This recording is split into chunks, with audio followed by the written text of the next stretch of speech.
Jay Crawford, Adam the Bull, Garrett Bush, Tyvis Powell, Jason Lloyd.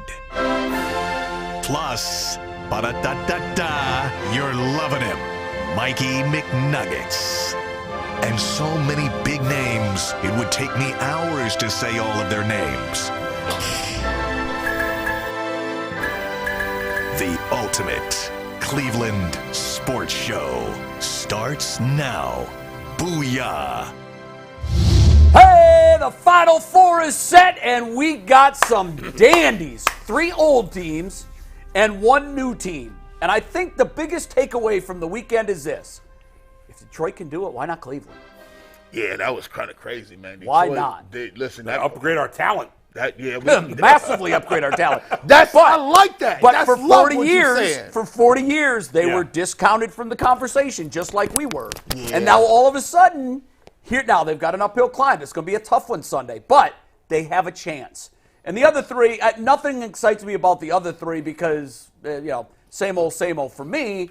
But I love the fact that we've got a newbie in there, and let's see what they can do. The Detroit Lions, 1 win from the Super Bowl. And then, correct me if I'm wrong, I didn't look this up.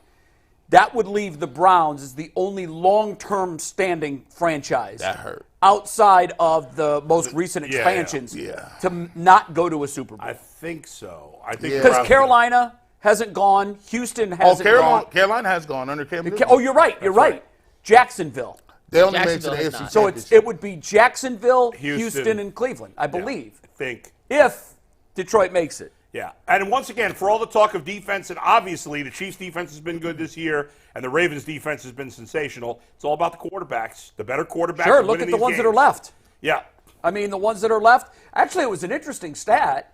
All of the remaining 8 were first-round picks.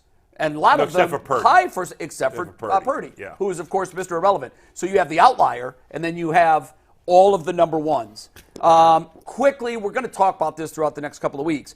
Has your favorite changed for who's going to win the Super Bowl? Obviously, I had the Bills winning. You had the Bills. I had the Bills losing to the Niners. I still had the Niners winning. I had the Bills.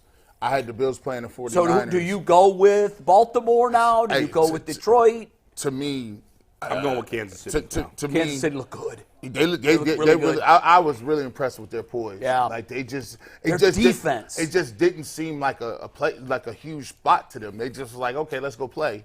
Now all of a sudden the narrative is Patrick Mahomes is 1-0 in playoff games on the road. Right. Now, how quickly that flipped. Talk about a disappointing season, and for him, statistically, it was. Yes. And he's been great in the playoffs. They flipped the switch. As he always is. Yeah. And I'm rooting for Detroit. I want Detroit to win. I do, too. But I think now I'm flipping to Kansas City. I got to go with – I hate to say it. I had to go with Baltimore. Yeah. They look good, too.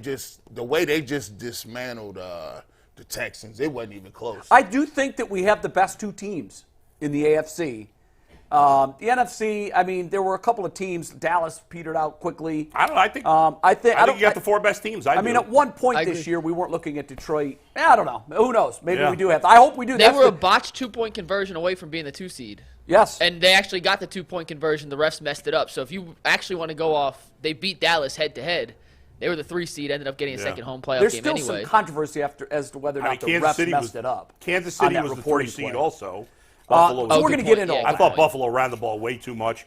By the way, there's been crazy arguments on Twitter about a tweet I put out that pissed off the Baker Bros and the Watson Warriors.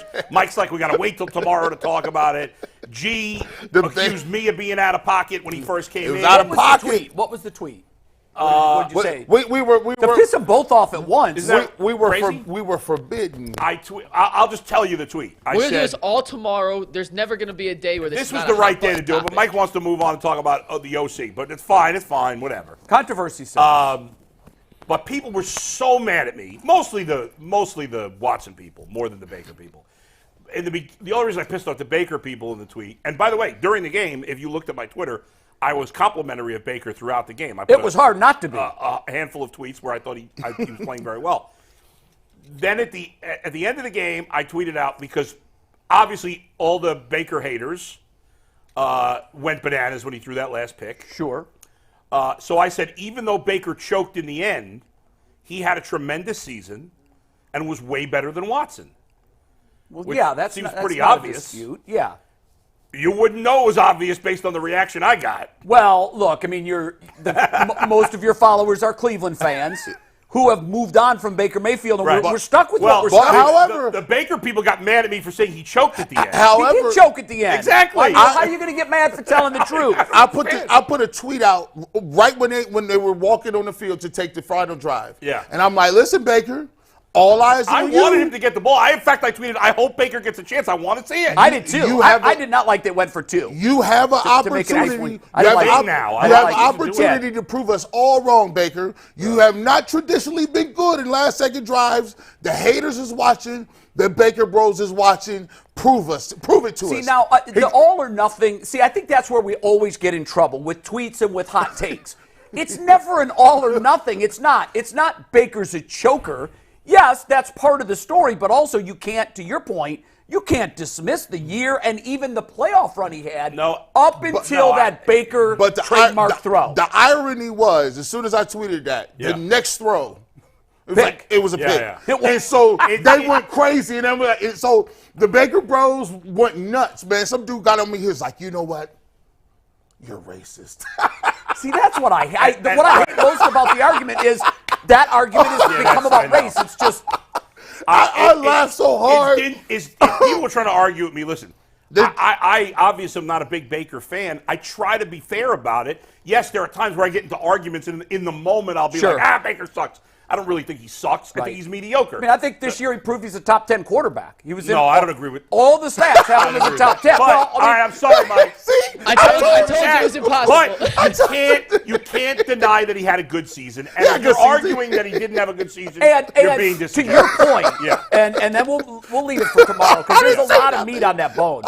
But to your point, there really is no debate that he had a way better season than Deshaun. And here's the biggest piece of evidence I'll offer. You got to be on the field to have a great season. Somebody said to me, well, did he have a better season than Burrow? I said, yes, he did. He did. He did. Yeah, I mean, now, you've got to be available. Am I more confident that Burrow would have had a better season if he had stayed healthy than Watson? Sure, I am. I am too. But he had a better season than Burrow, too. Yes, that's true. I was just stretching. All right, we'll save the rest for tomorrow, Mike. Later today. Actually, G has a shout out. Really quickly. This is my camera. Shout out to the Glen Oak Golden Eagles. I believe their cheerleading team is watching today. Oh, look at that. They are the They just screamed at the top of their lungs. Oh, my God. That's right there. Yeah, they're going crazy right now. Shout out to NC. They're the NCAA national champions. They did it in Dallas. I think it was Dallas, Texas. My cousin, Michaela, is part of that. She didn't go to your school? No. She's a trader. She's a trader. That was Dustin's high school. Michaela, shout out to you and your medals, but you should have went to McKinley. It's okay. I'll support you here. Well, she made the right decision. She's a national champion. And then shout out to she's a little entrepreneur. I'm like, listen, she's been watching. She's the baby G. Yeah, she is. She said, listen, now don't forget. She specifically said, don't forget to plug my YouTube channel. Officially. And my fragrance. Right. And my sweatshirt. She don't have a fragrance and my ass. But she might. Officially, Kayla J, she says, I talk about teen things and encouraging teens going through issues and different things on her YouTube channel. So shout out to Glen Oak. We appreciate you. And good luck in all your travels. Yeah, and congratulations, most importantly. Whenever you're a national champion, I don't care what it is. Cheerleading, basketball, football, wrestling. Yeah. You're the top of your class. So by the way, one other thing we have to note before we move on, it has nothing to do with Baker. I just happen to notice that G's got over 100 unread texts on his phone. Yeah. If I have one unread text, I lose my mind. Hold on, let me see. Oh, really? Lose my mind. Yeah, some of them is like. I typically hover in the, probably not double digits. When I get to 100, I'm like, I gotta play catch up. But it's nothing for me to have 70, It's probably 80. 100 requests of stuff I've asked G for. Like, hey, G, send us your top 10 It's plays. probably all G, buried in there. Yeah, it's probably by the all way, those. one of them says, can you vote on the top 10 plays for the Browns season? Yeah. And this was kind of late. I think Ron DeSantis wanted some money for his campaign. And I just didn't. Oh, and you missed that? I missed that, dog. That's probably why he dropped out. That's crazy. He didn't get G. Bush's case. See, dang, thing, Ron. Shout out to you. One noteworthy thing that we have to pay attention to on today's show, and that's that Browns general manager Andrew Berry is going to give his state of the team. He just started 1 minute ago. It was supposed to start at 11. He's a little late, but we're monitoring that with like 5 or 6 sets of eyeballs. Jason, in fact, is there. That's why he's not here. He's going to call in later after it's all over and the dust is settled and he's had some time to gather his thoughts. So I would expect to hear things like, we like our receiver room. I would expect to hear when asked why he fired the offensive coordinator, it was a team decision. We just felt that it was time to move on. All the politically correct answers that answer nothing. So that's all coming up later. He doesn't say anything. Go ahead, we're going to get into our first topic after a quick word from FanDuel. The NFL regular season has wrapped up, but you can still get it on the playoff action with FanDuel, America's #1 sportsbook. And right now, new customers get $150 in bonus bets guaranteed just by placing a $5 bet. That's $150 in bonus bets, win or lose. And the best part of the app is that it's so easy to use, and there are so many different ways to bet, including live same-game parlays. You can find bets in the new Explorer tab. You can make parlays in the Parlay Hub, which is by far the best and easiest way to find popular parlays, and so much more. So make sure you visit FanDuel.com/UCSS to make your first bet a layup. FanDuel, an official partner of the NFL, an official partner of the Ultimate Cleveland Sports Show. And even though our ultimate same weekend parlay failed in catastrophic fashion this weekend, big time, we did have a couple winning tickets, including myself. How about this? How badly did we do? We went 1 for 3 on our bets this week. But we had 4. We had 1 and 3. We went 1 and 3. Oh, 1 and 3. 1 and 3. We got it right. It's okay. Bull got his right. Everyone else got it wrong.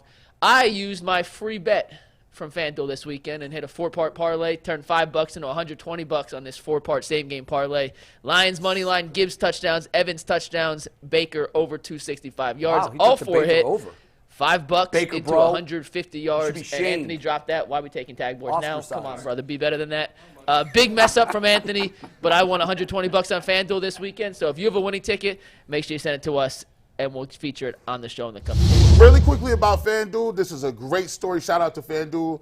I sat down with my wife. We had a little cozy hangout with the winter weather. I said, listen, babe, we're going to get you your own parlay. You're going to go in here and pick, and we're going to see how close you can get. Get her more interested in the game. Yeah, so she goes and she says, of course, I want to watch Patrick Mahomes and Josh Allen. I think it's going to be a great matchup. She goes through, picks 12 legs in her parlay. Oh 12. She said, I like the odds of these. I am accountant. I want the big splash. I said, okay, let's go. And she goes down to the 12 legs. And lo and behold, she said, I said, do you want Travis Kelce over 61.5 yards or under? She said, I will pick under. Just because I have him having a touchdown does not mean that he will get over 61 yards on the road. I said, oh, that's great. I said, you sure you don't want to do that? She said, yes. And I notified her during the game. Don't tell me that's the only leg that missed. She was eliminated. Her parlay was $10. If Travis Kelce would have went under, she would have got $7,965. No. She hit all 11? All 11. What did he have in receiving yards? 79 or something like that. Goodness. She heard her. She said, but I do not get anything for the other 11. Don't work that way, sweetheart. Rose Bush, it's all or nothing. She talking about, you did not tell me that. You told me it was 260. No one gets 260 except for Martin Cooper. No one gets 260. I said, man. He finished with 75 yards, by the way. Hurt my soul. I love that. That's one way to get her hooked. Yeah, she was glued. Yeah, because you're watching. You're not watching to see who wins or loses or casually watching. You're watching every minute detail. You've got to see what happens. So the search for the Browns' new offensive coordinator continues. The team interviewed former Bills offensive coordinator, former Browns quarterback Ken Dorsey over the weekend. They're scheduled to interview Texans quarterback coach Jerod Johnson this week, making that 3 candidates we know, at least of now, are in the running for the Browns' open offensive coordinator position. Bull, we'll start with you. I saw you tweeted about Ken Dorsey, but you've kind of changed your opinion on Dorsey. Let's start with him. We'll go to Johnson and decide who of the 3 so far will be the best candidate. But thoughts on Ken Dorsey potentially being my first reaction was, well, this is just good guy just got fired by Buffalo, and Buffalo's offense took off after that. But what I didn't look at really was they just stopped turning the ball over after that. I don't know if that's Ken Dorsey's fault. Statistically, if you look at the advanced stats on the Bills' offense before and after. It wasn't significantly different, good or bad, either way. And you got to give Ken Dorsey a lot of credit because he helped develop Josh Allen. Remember, Josh Allen was an extremely raw prospect coming out of college. He's been a great player, despite, and he's flopped in the playoffs in a lot of games, but he's had some really big playoff games too. But overall, I think we'd all agree he's one of the better quarterbacks in the league. And Ken Dorsey's got to get at least some level of credit for that because he was no short thing coming out of college. No, but wasn't that mostly Brian Daboll? I mean, he was the one that got the credit for it anyhow. I don't know. I mean, this guy was the quarterback coach. I mean, Brian Daboll got the credit. Look at Brian Daboll now. Is he getting credit? Now people are crapping on him because the Giants fell apart this year. So I don't know. I never think one guy really gets all the credit. He's got to get some level of it.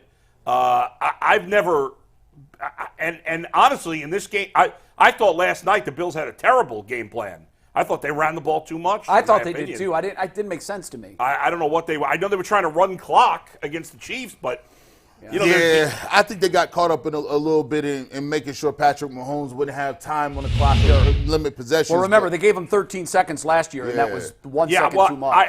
I hated the way that drive was weird. That last drive didn't was make really sense. weird. I agree. I don't know what they were doing there. It's like they weren't sure what was more important, scoring or the clock. And it was almost like they were okay with a field goal. Like, you can't be okay with a field goal in that situation. Absolutely not. And if you watch him, he hadn't even hit the ones he hit, the extra points and field goals. He didn't hit them like it was right down the middle. The wind was blowing. I'm like, y'all tripping. Yeah, I don't know, guys. So I'm okay with the candidate in the end.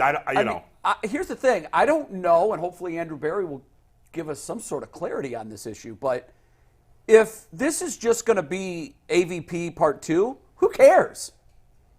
What do you mean by that? If this guy, if the new OC is going to have the same authority or lack thereof to make a difference, who cares? It won't change anything for me. So Jay, you're saying what replacement for AVP is more important? Is the quarterback coach part of the responsibilities than the quote-unquote OC part of the responsibilities? Well, that's what the job has become, hasn't it? I'm just making sure. I'm just trying to clarify for you. No, that's exactly what I'm saying. And honestly, now, if they change this up and they say, we're going to relieve Stefanski of his play calling duties, and by the way, if they do that, I think that's the beginning of the end. But if they do go that far, and the fact that we haven't seen a contract extension, now maybe he's going to announce it today. I would have led with it, so we haven't heard of that yet. So I still don't think it's coming. At least in the immediate horizon. No, because you would have opened with, guys, just want to let you know we just extended our head coach, Kevin Stefanski, Wouldn't that be an owner thing, though? I think it's Jimmy should speak. He should, but he won't. Yeah. I think it should be an organizational thing, and I would definitely want Andrew Berry's input in that decision. But the fact that we haven't heard that, you're not going to bury that lead. You're not going to say, oh, by the way, guys, Stefanski's here 4 more years. Yeah. So to me, I think that where there's smoke, there's usually fire. Now, what's crazy about the coaching change was there was no smoke. The fire just erupted. We didn't hear AVP was out. We didn't hear that the tight ends coach and the running backs coach were out. It all just was dropped on us, and we're like, wow, okay. So I am hearing whispers, which means there could be some smoke, that the organization hasn't completely decided that Stefanski will or will not call plays next year. I think it might come down to who they get in as candidates. The fact that these are the 3 names they've brought in so far, they're not burning up anybody else's list for OCs. No, but Ken Dorsey has called plays. He has called plays. Yeah. But again, if he's not going to call plays here, then he'll have the same impact on this organization as Alex Van Pelt had. And the Browns just told us that Alex Van Pelt had no input and influence on this organization. Earl, I'll bring him in on this in a second. We were in a barbershop, and we were thinking about it. And I don't know if you guys heard the interview with Cam Newton, Quincy Avery, and Deshaun Watson. I did not. This puts a lot in perspective for us, and a lot of people haven't heard it. I think the lead might have got buried because they put it out, sometime late last week on like a Friday. But anyway, Cam Newton is talking to him about play calling and different things like that. And Cam and Deshaun, go into this thing. He say, you know what, Cam, you know how it be. The coach come out and they script the first 20 plays. And then they telling you where to throw the ball, throw to him and throw to that or whatever. And he's like, I hate scripted plays. Deshaun said that? Oh yeah, I don't like scripted plays. And on top of that, he's like, because your scripted plays are based on the film study that your coach is seeing of what their tendencies are with other quarterbacks. He's like, they're not going to play me the same way. Like I'm a running quarterback. I'm a dual threat guy. I like to get people involved, and I start. You'll start a little slower, but I'm able to pick it up at the end of the game because of the simple fact that I'm seeing what their actual plays are, what they're actually doing. But I'm not a big fan of scripted 15 plays. Me and Earl played the sound, and people was like, "Where did this come from?" And we were like, "Look, this just jumped out here." And you know what the funny thing is? What is Kevin Stefanski known for? His first drive. That's his signature. Yeah. The script, the first 15. So if you coming out and you saying, except the Browns' offense this year was really good in the fourth quarter. Yeah, but I think what he's saying is typically, how many times did we say this? Why do they look so good on the first drive and then the offense goes away? Right, I think we said that in the first 3 years, but I think it was different this year. I think it was different. Yeah. The Browns just to add to your point, the Browns had the third most first drive touchdowns this season in the NFL. Oh, really? Joe Flacco had 4 in his 5 starts. Very interesting. And so guys, to me, that's a flashpoint. So Deshaun's against that? Great success in the early. We have the sound if you want to hear it. Let's play it. Play that sound? I think we should Steve, play it play that because, to sound G's bite? point, I don't think that caught traction in Cleveland. No. I didn't see anybody playing that on their shows. Shout out to Earl by getting that on the barbershop, by the way. Good job, Earl. Yeah, let's hear that. And if this is true, we got a flashpoint. A lot of time, I'm not sure if your OCs did it, but like the first 15 plays, first 20 plays. Already started. Yeah, you know what that is. So you're trying to play within that. All right, this is where the ball usually go. You go throughout the week. You go throughout the different looks. All right, this, here. I never been a fan of that just because I know the other team's going to adjust quick, and I got to adjust because they're not going to play me the same way like the other quarterback. They're not going to play me the same way like Brock Purdy. You feel me? They're not going to play me the same way like a Tua because I can use my legs, I can run, I do a lot more movement in the pocket, things like that. So, like, for me, I think, like, the first half, like, I'm trying to figure it out, and, like, I start off slow. But once that third and fourth quarter come around, now you just calling your best plays. You trying to make work. And you got to make, your playmakers got to make plays, especially in that fourth quarter. Bull, what do you make of that? It's interesting. Is there I would like to know when any play caller, and it's probably maybe it's different by each guy. I don't know how I would love to know the answer. I don't know if you get the truth of this. Do you stick to them? Do you stick to the plays no matter what? What if you get sacked on first and second down, Yeah, it's third and 23, and you had a screen on Right. third down? Exactly. I'm sure there's some adjustment I along would the way. hope so. I mean, I don't know.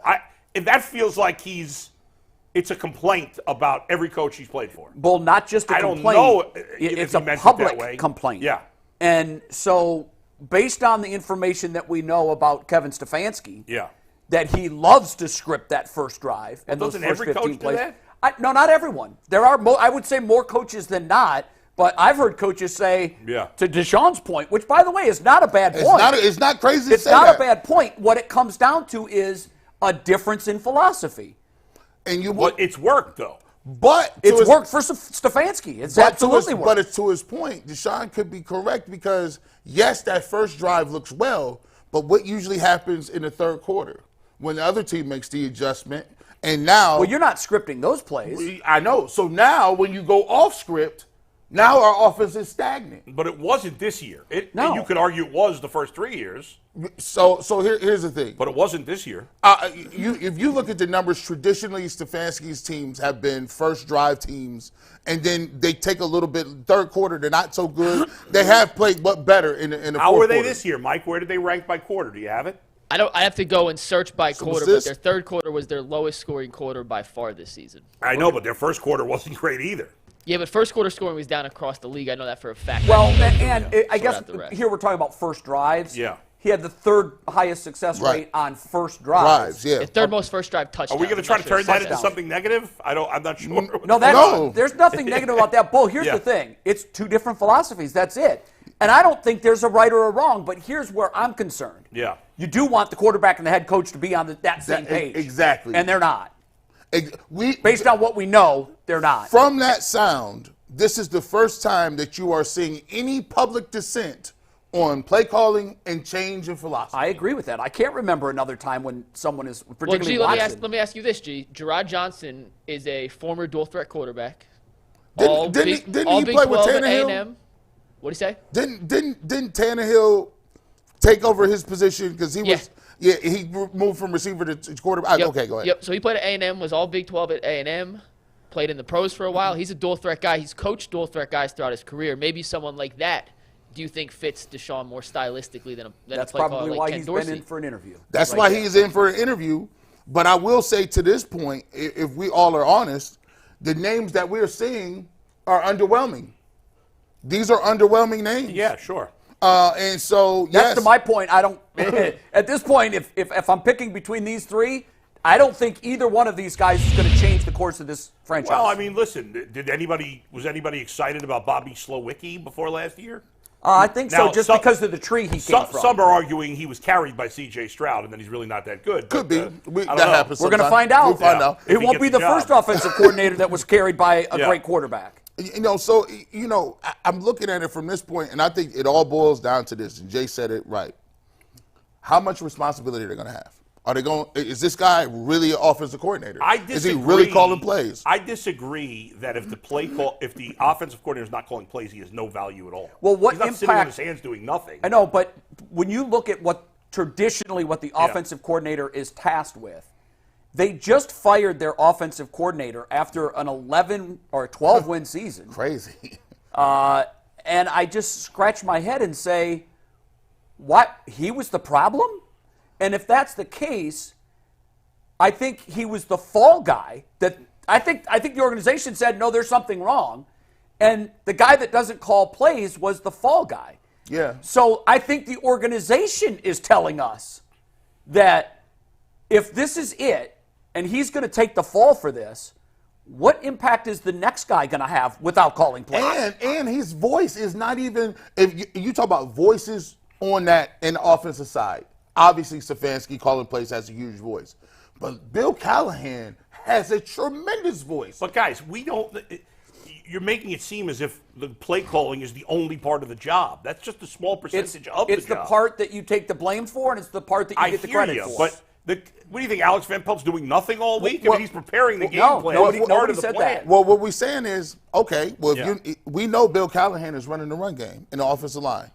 We already know Stefanski is calling the plays. Right. We already know, what's his name? O'Shea is the passing game coordinator. Right. So if you don't call the plays, you're not in charge of the run, you're not in charge of the pass. What are you doing? What are you doing? Well, obviously he's doing plenty, but just because we don't know exactly what he's doing doesn't mean they're not paying the guy to sit on his hands all week. He got fired for winning 11 games. And ownership has decided to make him a scapegoat of some sort. Yes. And the running backs coach. For telling us that he had no value in the job. Let me throw this theory by you guys and see if this is just a theory. No reason. I haven't heard this from anybody. Is it possible that the organization is aware of Watson's being uncomfortable with all these scripted plays at the beginning, and they want to make a change? You can't fire your head coach after the season he had. You can't do it. You can fire the offensive coordinator. Oh, Jay is scheming now. I like where your scheme is going. Come on, keep preaching. Well, I like this. If it is true, see, here's the thing. Guys are so smart in 2023 and 4. He knew exactly what he was doing when he went on Cam Newton's podcast and said what he said. And he was that was not a mistake. That wasn't. And it was within a couple of days of the OC being out. And his guy was with him. Yes, of course. So you have to realize that there was a conversation between the two of them, most likely. What's our message? What are we going to say? Now, look, is it possible that happened organically? Maybe. But I've just been around it too much, and I've seen too many times when players have agendas that it's not an accident or an organic answer. They went in with an angle. And to prove that, Cam Newton asked him about, he said, listen, I got to get to it, dog. How you feel about C.J. Stroud balling in Houston? And Cam said, or Deshaun said something along the fact that, oh, man, that's my guy, man. We talk off the phone. We do all this stuff. I think we got the same agent or something like that. So I was like, okay, so you trying to put stuff to sleep. Like, you trying to, and then when that came out, I said, oh, we ain't heard you talk like that in a minute. Yeah, that's telling, I think. Yeah, especially when you say, I don't like that. If the organization, and I'm imagining, again, could be wrong, but I would think that at some point this year, Andrew Berry and Deshaun Watson sat down, and it may have been after the last game of the season, and they had their season-ending exit interview, they're called. Mm-hmm. And at some point, I have to imagine that the question was asked, how comfortable are you with the current play calling situation? Mm-hmm. And now we know that Deshaun was not uncomfortable with at least how the games started. What I don't understand is I'm sure every coach in the league has a game plan, a script of some sort that they all adjust from. I don't think there's any coach in the league that has no set plan I don't know. Of the game. I don't know what the answer to that is. I've never heard of an not a instance where set there's plan, not. Bull. I think most... And Deshaun Watson's skill set is not that unique in the NFL. No, not anymore. There's now a lot of quarterbacks that can run. So it's not... What he's talking about. What he's talking about there is when you script the first plays, right? Yeah. When you script the first 15, you're basing those first 15 plays off of what the defense does, good or bad. Yes, you are. Or what they've shown on film. So if we don't know that. You don't know that for sure. Well, Bull, what else? happens. What data would they have? That's film. Maybe it's what your quarterback does well. Maybe, but in all likelihood, tendencies that's are part of looked the game at. plan. Okay. That So, in happens. other words, like if a team is really soft on And what crossing routes over the middle, So what's wrong with that? nothing. Yeah. That's the proper Yeah. way to do it. Yeah. But here's the thing. Sometimes that is a rigid way of thinking. So say, for instance, you come out, and what if they break tendency?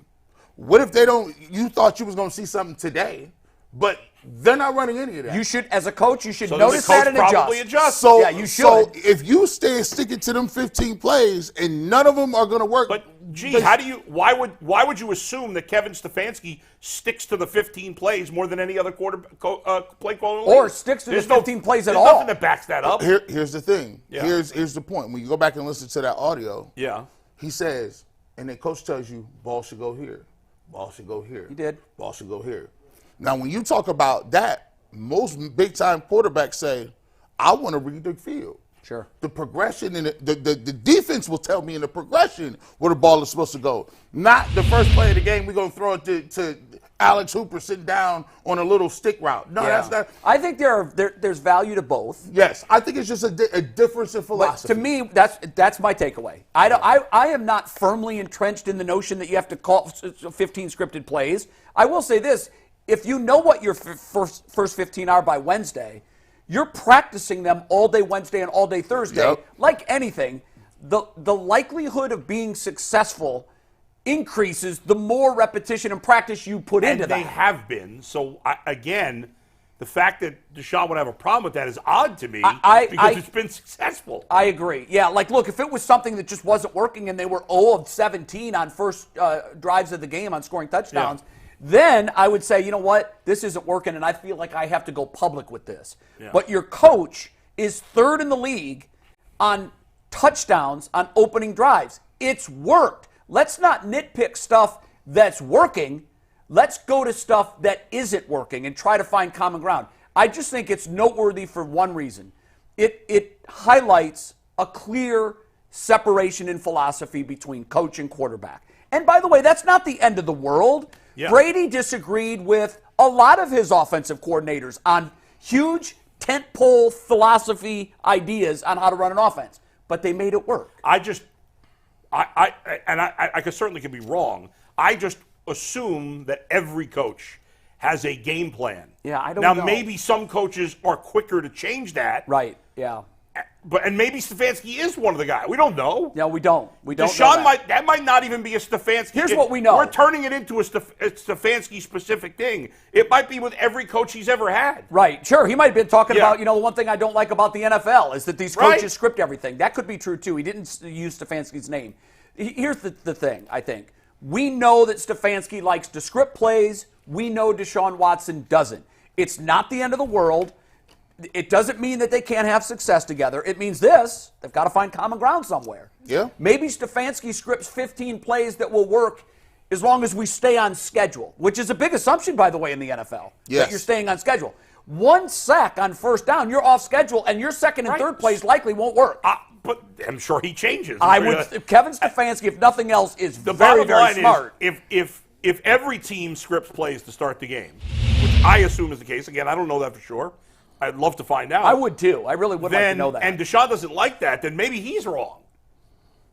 Maybe he needs to adjust. Yeah, I mean, if all 32 are scripting it, then he's just making a general statement that this is the way the league operates, and I'm not a fan of that. I'd have to take his word on it in terms of he can only address what he knows in the room. We don't have concrete. I just think once again, what we've highlighted is the fact that the ownership and Stefanski and Watson are not all in lockstep in terms of what this offense will be in philosophy. That's just it. Yeah. And homework assignment for everyone tonight is to go listen to this Lockerverse interview. We'll discuss it more in depth tomorrow with some of the other things Deshaun said, but it's about 28 and a half minutes long. I did listen to it this weekend, but we'll do a full deep dive into what Deshaun said this week. Andrew Berry's wrapping up his presser in a few minutes, so we'll dissect some of the stuff he said. But first, a quick word from FanDuel, because the NFL regular season may have wrapped up, but the playoffs are still rolling on, and that means FanDuel, America's #1 sportsbook, is still filled with opportunities to help you win some money. Right now, new customers get $150 in bonus bets guaranteed just by placing a $5 bet. That's $150 in bonus bets, win or lose. And the best part about FanDuel is that it's so easy to use, and they have so many different ways to bet, including live same-game parlays. You can find bets in the new Explorer tab. You can make a parlay in the Parlay Hub, which is the best and easiest way to find popular parlays, and so much more. So visit FanDuel.com/UCSS to make your first bet a layup. FanDuel, an official partner of the NFL.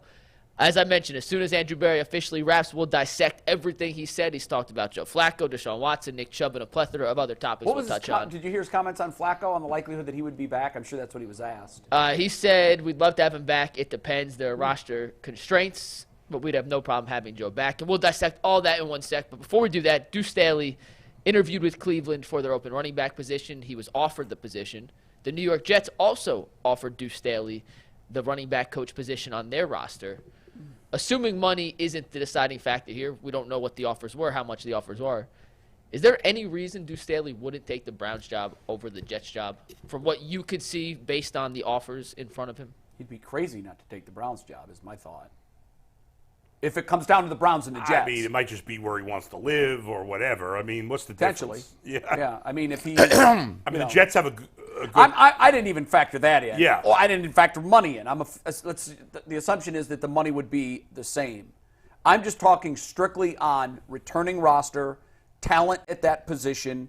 I think they both have really good running backs. Yeah. The question mark on Cleveland, obviously, is Chubb's health. Right. Breece Hall got the injury last year. He did, and he played great the second half of the season. Tremendous, yeah. So but I just think that you're investing in Aaron Rodgers if you go to the Jets, and to me, that at his age, coming off the injury he had, that's a dicey proposition to me. Yeah. And you gonna pay all your little salary and taxes.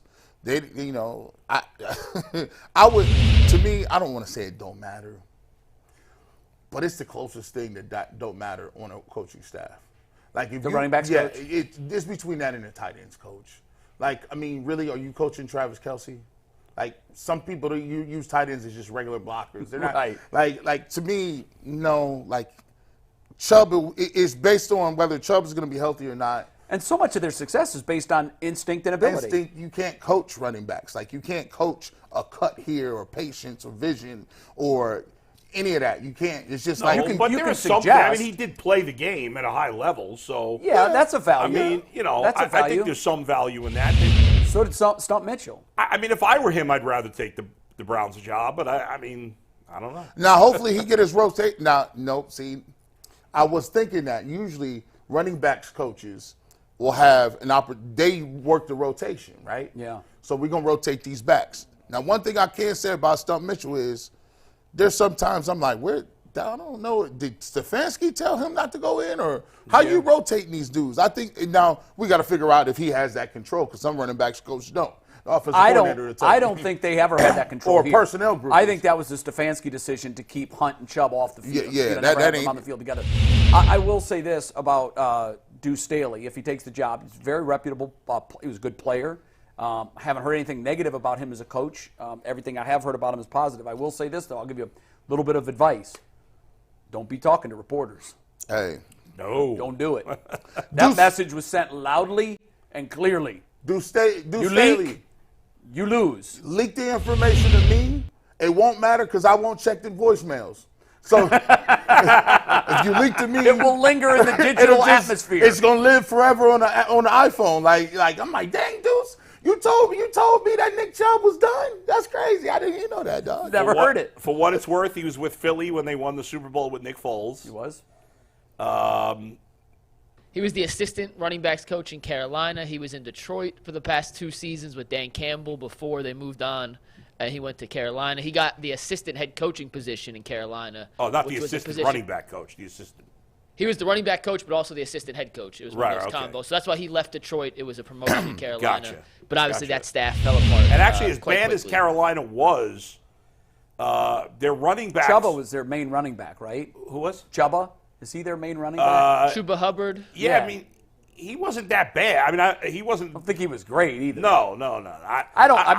Whatever. It's hard to judge with anything that's going on in Carolina because they, to me, feel like where the Browns were 8 years ago. Yeah, I mean, like they're just middle. They're just out. The guy was an excellent player. He's been a long time coach. He'd be perfectly fine now. Yeah. Tell them boys to go. You need another running back too. If you gonna lobby for another back, I'll endorse you. I need another running back. Give me another one. I need to be extra loaded at running back. Yeah, I think Deuce has 5 carries a game in him left, G?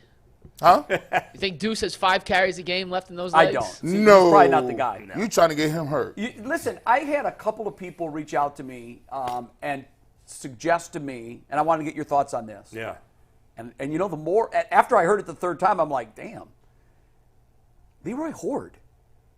Got a few carries left? No, as a coach. As a running backs coach. Yeah, I don't think he'd want to do it, would he? I don't know. I can't. I don't think he would dismiss it out of hand. Really? We'll ask him. I mean, he's a good media member. He's got a great personality. He's not afraid He to is, but people. Leroy's, we all sat here and said DeQuell's got too much to offer the game to not be in the game That's anymore. True. And now here he is. Yeah. And I have always looked at Leroy as I thought that Leroy would have been the best pick for the Browns when they had their color opening, when they moved on from Doug Deacon. I thought, I like a former player, and it's nothing personal against the way they went. Yeah. The Browns are the only team out of the 32 that don't have a former player in the radio box. Leroy would have been great. I thought he. I wonder if would have been too honest for. He plays perhaps, but Leroy and I had conversations about what he should do to try to get in that. A lot of lane. fans don't want honesty. No. And teams don't want honesty. Yeah, and particularly from state-run media. They want to hear, and the team doesn't really. And he like his golf. He likes his golf. He like his lifestyle. Yeah. You know what I'm saying? He's close enough. He live in Florida. He trying to come back up here with this weather. Hell, I'll just reach out to him. Yeah, By the way, DeQuell would have been an excellent analyst too. Oh, I thought DeQuell. I think I told you guys this when I used to help the NFL with their player symposium on players that were trying to become crossover broadcasters. I met with DeQuell, and I told all of the folks that were high up, and these are folks on the NFL communications committee. Yeah. I said, DeQuell is a future star. Yeah. DeQuell Jackson can do this and can do it, 100%. whether it's color in a network television booth or someone like for the Browns to be the regular color voice. I see him on TV. He NFL Network game. Yeah, no doubt. Yeah, absolutely. By the Leroy way, has a lot to offer the game. The Lions signed Zach Ertz today. Did they? Yeah. And he playing? Wow. No, he got cut. He asked whatever team he was on, the Cardinals, I think. He asked to be cut right at the end of the regular season. They could do that? You can I pick got guys breaking up. news. Well, let me ask you this then. Why is Jason Kelsey not on the Kansas City Chiefs? Well, he's not cut. Well, they could cut him.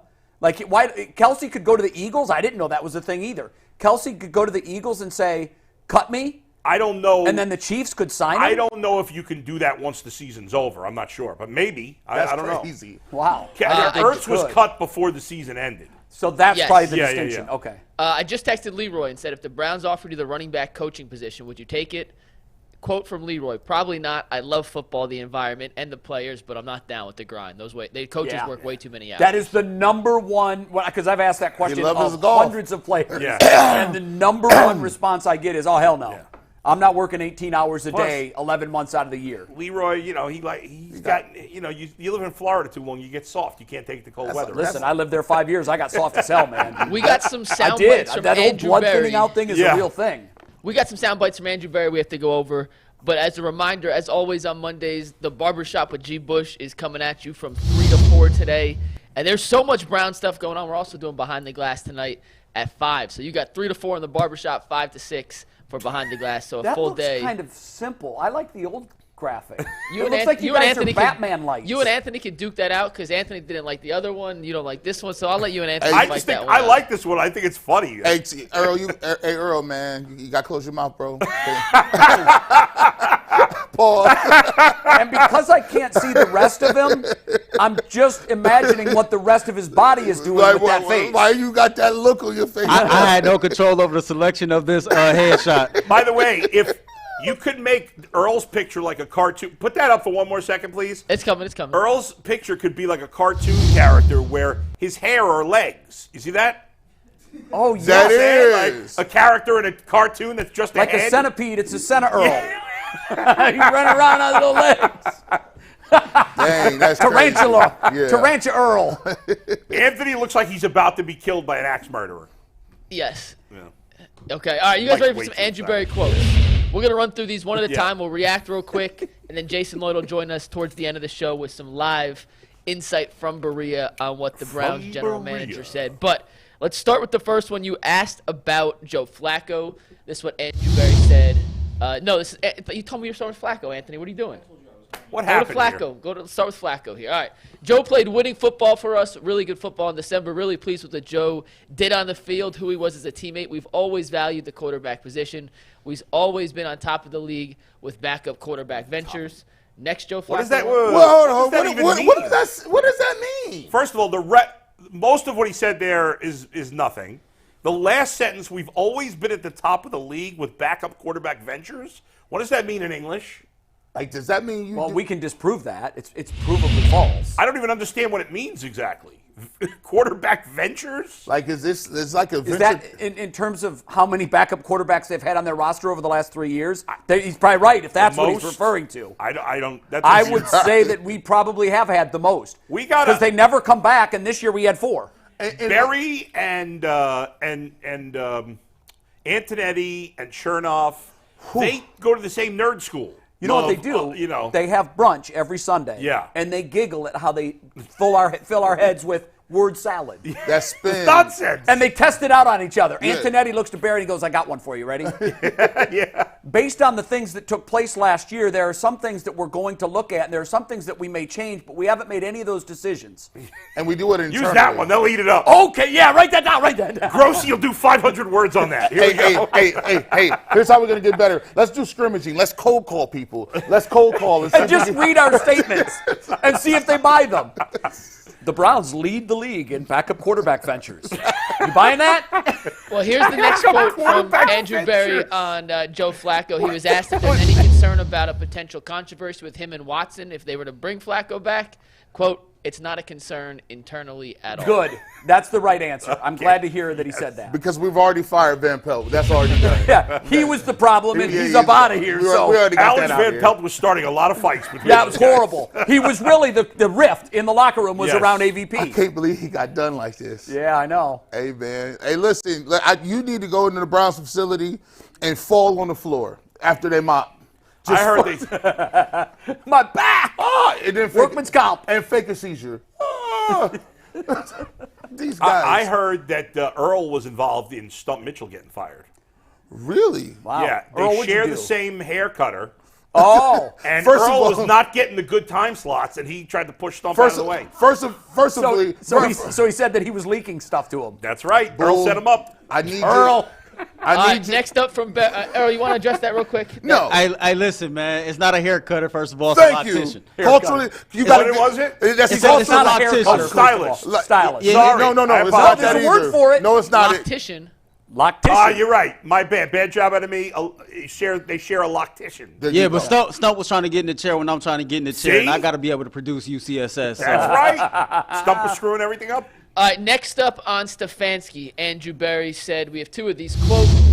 Kevin Stefanski, the way he was able to lead was absolutely phenomenal. The crazy part is he's not even close to his ceiling. And then next one, Anthony, asked about a potential extension. We're really happy with Kevin. Oh, wow. Okay, now wait. See, that's what happens when you give vague answers like that. We're really happy with Kevin. But can't explain why they were really unhappy with Alex. And here's the thing. The question from Mary Kay, if it was Mary Kay's question, it was her tweet, was a pointed question about an extension.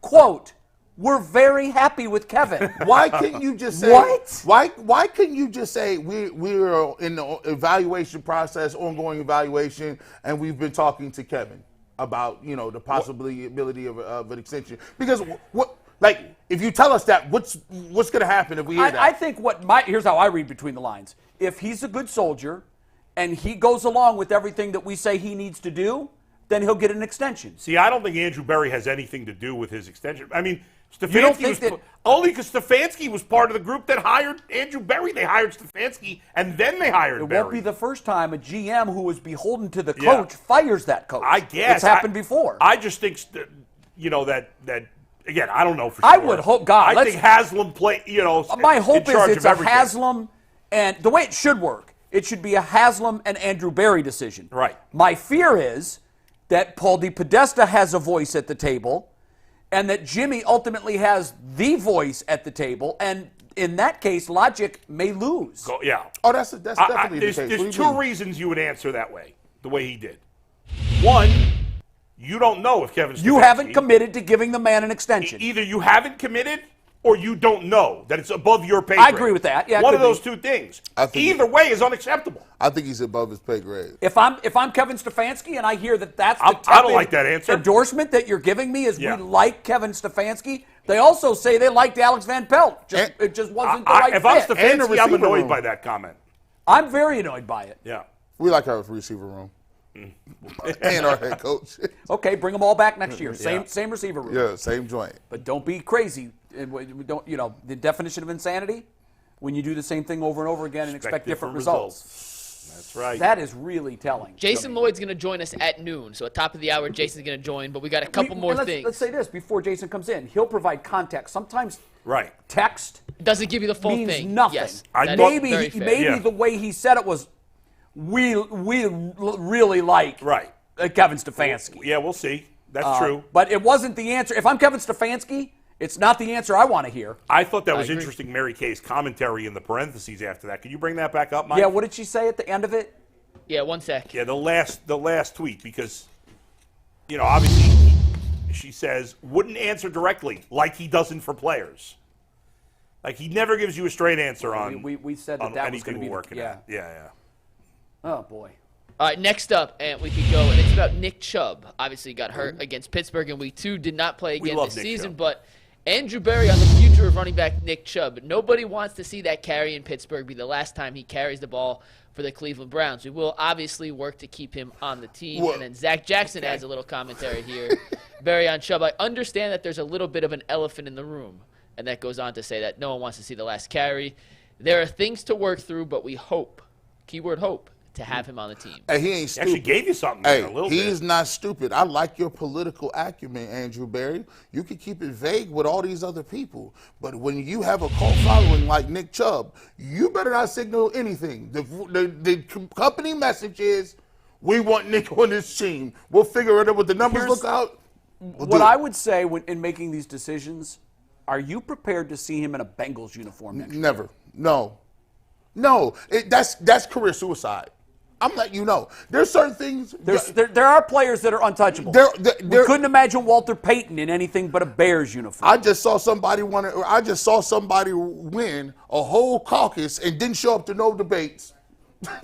Threw his name out there and won. Nick Chubb don't got to show up for debates. Yeah, Nick Chubb has got to be on this team, and he alludes to it. It's going to have to be by a contract negotiation. He was actually pretty forthcoming on that. I thought he was too, surprisingly. He said He said we have to figure out the proper contract number. We want him back though. You got to. Right. And Nick Chubb's a smart guy. Hey, I don't eat birthday cake with nobody. The Browns will pay Nick Chubb more than anybody else will. Well, here's the thing. Look at the contract that and we all shook our heads at it. Yeah.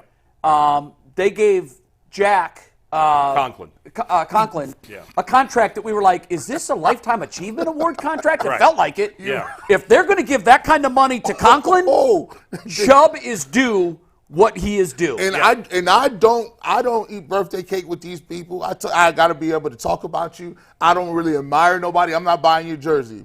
But when Nick Chubb got hurt, I was emotional. I was like I was too. I'm a grown man. I don't know this man from nobody. But I'm sitting there like, man, I was like, this can't be, bro. Don't do this to it. And you know what? I used to say that to people. And a lot of people was like, oh, I couldn't watch the rest of the game. I was done. I was sick to my stomach. I was sick. I was literally sick to my stomach. I'm actually internally imagining what my feeling would be like if Nick Chubb were on the Bengals. Well, that's why I use the Bengals, because Mixon is a guy that they could move on from. Yeah. And as much as I'm a Bengals fan, I don't want. I obviously, if Nick Chubb were on the Bengals, I wouldn't be unhappy. I don't want him to be on the Bengals. I want him to be on the Browns. And he that's should telling. Be a Brown. That's telling because I don't want him on the Bengals. You know what I mean when I say I know exactly what you mean. I want him on the Browns. It wouldn't feel right. It would feel Could dirty. you imagine Roethlisberger late in his career going to Cincinnati or going to Baltimore or going to Cleveland? Could you imagine Joe Flacco playing for the Browns? That's true. That's exactly right. Now his happened for an entirely different reason. He was out of the game and nobody else wanted him. It's not like Baltimore could have kept him. I'll tell you though, even though he won a Super Bowl with the Ravens fans didn't love Joe Flacco. They had moved on. The way the Browns love Nick Chubb. 1,000%. It's much different. It's like the one outfit that you got that's not dingy if you poor and you dirty and you just. My wife talks about it all the time. She say, we didn't have very many clothes growing up, but I had this one-piece jumper that I thought was the best jumper in the world, and I got to college and wore it, and people laughed me off the street, right? But she was like, but to me, that was the best thing ever because it was the last thing my mom gave me. Wow. So sentimental value attachment works. Nick Chubb is everything that our fan base loves. He's gritty. He's not flashy. Worker. He's hardworking. Yeah. You feel like we don't know the truth. Who knows? Because Nick Chubb doesn't talk much. It feels like he loves Cleveland.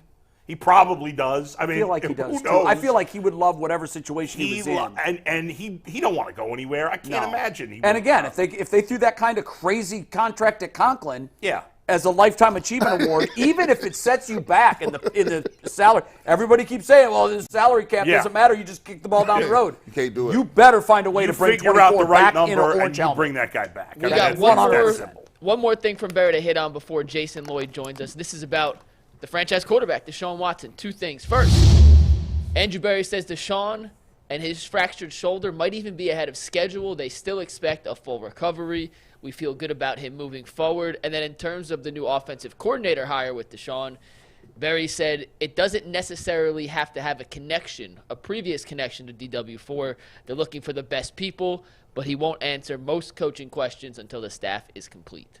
Surprised at the first part of that comment, that the coaching search and offensive coordinator search doesn't necessarily have to have a connection to Watson. I'm not surprised by that. He didn't say it won't have a connection to Watson. Right. He just said it doesn't have to, which makes sense.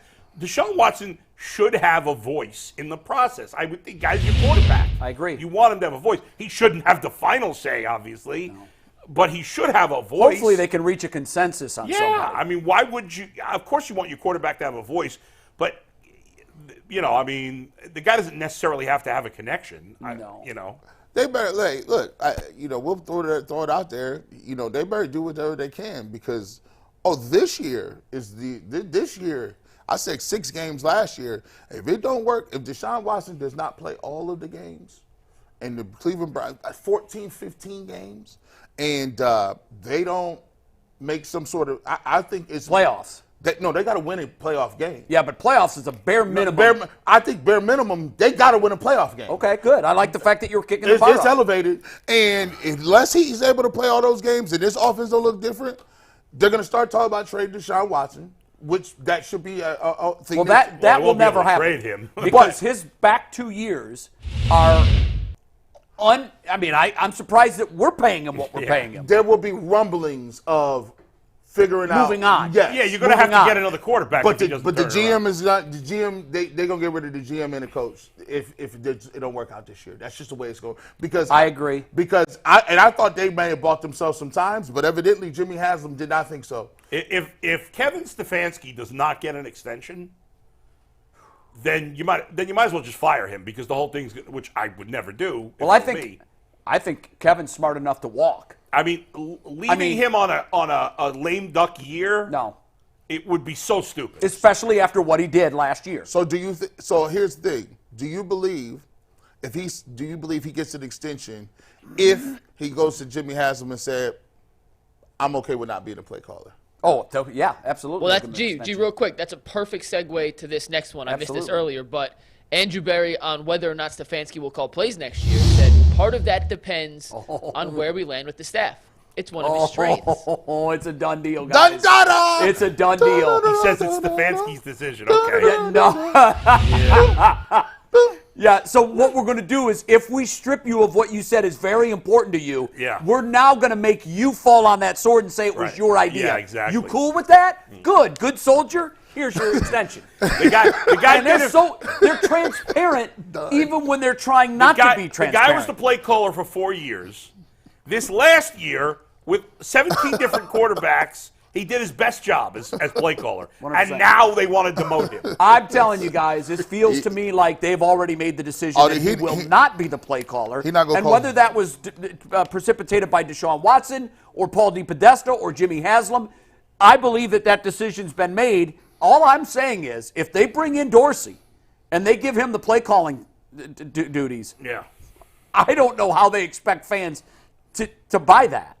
Remember, Hugh Jackson received a contract extension after 0-16. Yeah. And our 11-win coach with 5 different quarterbacks who did a marvelous job of calling plays this year doesn't have his extension. And according to our general manager, well, it all depends on who we hire as offensive coordinator. But that'll be Stefanski's decision. I wasn't doing no victory laps over nobody. I was just, but listen, we talked about him not giving us nothing. He's giving us a lot. He's giving us what's going on with Chubb. He's giving us what's going on with Stefanski, and I believe that this was the ultimatum. Just to me, like, hey, we love you as a coach. What you've shown that you can do for our team is hold our team together. The guys play hard for you. You dealt with adversity. You put everything together with rubber bands, tapes, and glue, and you made it to the playoffs. That's a testament of your leadership. So that's your strong suit. Now give up play calling. Yes. We want leadership to be the forefront. We want you to be the CEO. You can still mold and shape the coordinator, but let's get somebody that's going to bring us a little forward into the. If that's the decision they made, it's going to have to be a name that we haven't heard yet. Yes, and it has to. Because these guys, to me, aren't as qualified as Kevin Stefanski at doing this. Yes, I would like a big name then. If you're going to do that, you're going to strip him of his titles and his medals. The problem is, think about it like this: if that young coordinator comes in and struggles, now he's on the chopping block. Sure. Because we will. And then it's all him, and Stefanski's got no heat on him. And you know there's guys on the offense. First of all, Kevin Stefanski's very popular on the team. Clearly. Yes. Did you guys see the soundbite from Njoku? Talking about how much he and Stefanski love each other? Yeah, it's a love fest. You don't think if he's forced to give up play calling and it doesn't go well, you don't think there's going to be guys on the team like, what are we doing here? I'm not sure that Stefanski would be back on his own. Yeah. There are 6 open jobs right now. There would be a team that would give Kevin Stefanski a head coaching job right now. The whole thing's weird. Maybe we're wrong. Maybe this was Stefanski's decision. It's the off season. Well, we have Jason Lloyd here to help us decipher what Andrew Berry said, and Jason is brought to us on the FanDuel hotline. The NFL regular season may have wrapped up, but there's still time to get in on the action with FanDuel, America's #1 sportsbook. And right now, new customers get $150 in bonus bets guaranteed just by placing a $5 bet. That's $150 in bonus bets, win or lose. And the best part is the app is simple to use, and there's so many different ways to bet, including live same-game parlays. You can find bets in the new Explorer tab. You can make a parlay in the Parlay Hub, which is the best and most popular way to find pre-made parlays, and so much more. So make sure you visit FanDuel.com/UCSS to make your first bet a layup. FanDuel, an official partner of the NFL. And it is the Grinch, the Walker of all things Houston. The big Ravens fan. Ravens fan, notorious Ravens fan. The person who we credit all back quotes to, who said it? Lloyd said it. Who said it? Lloyd said it. He's also the next mayor of Houston. Right. That's true. That's true. Hey, Jason. Yeah. Good. Jason, when Andrew Berry said, we just put the tweet up, when Andrew Berry said about the play calling, he said it's going to be up to Kevin Stefanski. Yeah. On if Kevin Stefanski will call plays, part of that depends on where we land with the staff. It's one of his strengths. He says it's Stefanski's decision. Did anybody laugh out loud when he said that, or was it all quiet? I'm curious. No, it was all quiet. Listen, we all have our theories and beliefs and things that we think we know, and I'm no different. And we'll see where this whole thing leads and where this goes. It was interesting to me to hear how effusive and praised he was of Kevin's play calling ability, and said it was one of his greatest strengths, and thinks he hasn't even come close to scratching the surface yet in terms of being a head coach. So we'll see where this goes. The names that they've, I was talking to Zach Jackson about this before the press conference, obviously my partner at The Athletic. The names that they've interviewed so far for the OC are not guys you would think would be play callers. That's exactly what I said. Are you gonna bring Ken Dorsey in here and make him the play caller over Kevin? Like, no, I don't think so. So the names that we've heard now, this also could just be, they could be waiting on someone. Zach made that point. Go look at Clay Kubiak, who's on the Niners staff. He's their passing game coordinator, young guy, obviously Gary's son. Could they just be waiting on someone else to become available for one of these seasons to end on one of these teams that are still going? We still have to let the rest of this thing play out. But we'll see. We'll see where this goes. We'll see how it shakes out. What about that's Eric all I'm going to Bieniemy? say on that right now. What about Eric Bieniemy? I mean, maybe, sure. I know that's a name. Now, that's an interesting one because I know, I think we talked about on the show last week. That's one that I know Deshaun was interested in when he was in Houston, and the people in Houston basically said that's a bad match, and they wouldn't do it. And we'll see how this shakes out with what's going on in Washington. Obviously, I saw Rivera's interviewing today for a D.C. job. So that whole staff is probably in limbo right now. But, I mean, yeah, that could be another name to watch for now. Jason, what do you make of Deshaun Watson and his comments that was on with Cam Newton in the podcast? He talked about the scripted plays, and he wasn't a really big fan of it. Do you think that there's a difference in philosophy on some things with Stefanski and Deshaun Watson in terms of how this offense is going to look, or different, just basically the way the offense is run? Well, I mean, I talked about it on the show after the Baltimore game. I mentioned this a couple times that, after the game when at Baltimore, when they came back and won, and he was great in the second half, and Deshaun said, this is an adjustment for me, and it's not that he was saying he wouldn't do it. He's just saying he's never done it before, and it's something new to him of going under center and working on play action and doing some of these different things that really he's never really done in his career. So that's where I guess I would fall on that, and that's what I would have to say about that until given more information otherwise of, they did come this, Kevin did say, I can draw up 100 plays. We'll run the ones you like, and the ones you don't like, we'll throw them out, and we'll come up with 100 new ones. Whatever you want to do, we can do. And so there was some collaboration there, but ultimately, did it get to the point where Deshaun felt comfortable? I don't know. All I know is what he said after the Baltimore game, which was he liked some of the concepts and he wasn't familiar with them, and he needed more time and to get more comfortable with them. And then obviously he was hurt, and that time never came. Jason, the Nick Chubb comments that he made, usually Andrew Berry says nothing, as you know, but at least on, we're reading the tweets, we're not there, but it looked like when it comes to Nick Chubb, they are very interested in bringing him back. Obviously, they got to figure out the money, but based on the comments, it sounds like they understand that it's pretty important to bring him back. Did you see it that way? Yeah, but it's going to come down to the money, and yeah, that's the quote there that no one wants to see the carry in Pittsburgh be the last time that he carries the ball for the Browns, and everybody would agree with that. I think everybody would want to see him back. It's going to come down to, can they agree on the money? Because he's not coming back. I mean, listen, he's under contract for next year, right? So all they have to do is, if they really want him that badly, then they just pay him $16 million and we go. But that's not reality. That's not the reality that we're in. So it's going to come down to, can they agree on a number that both sides are comfortable with? And I don't know right now. I don't know what that looks like. I don't know if it's a low base with a lot of incentives. I don't know if Nick would agree to that. I don't know if they're willing to go a little bit higher, if they're willing to stretch a little bit higher. He also talked about the importance of the backup quarterback spot. Well, if you're going to pay your starter $64 million and you're going to pay a backup X amount and you're going to pay Nick X amount, you're going to run out of cash at some point under the cap. So, and they can rework Deshaun, I know, and they probably maybe will again. But the point remains that there's only so much you can do. I would like to think Nick will be back next year, and there was a time where I didn't think that was going to happen. But I think the injury sort of showed them how thin they are back there, and maybe Jerome Ford isn't what they thought. He's certainly not what I thought he was going to be in a lead role, in a feature back role. So maybe that helps spur something along to get something done with Nick to bring him back. Wow, a lot of question marks for a team that won 11 games and made a playoff game. Jason, I'm wondering, it's really hard. We're reading the text of these comments. Yeah. On the Stefanski issue alone,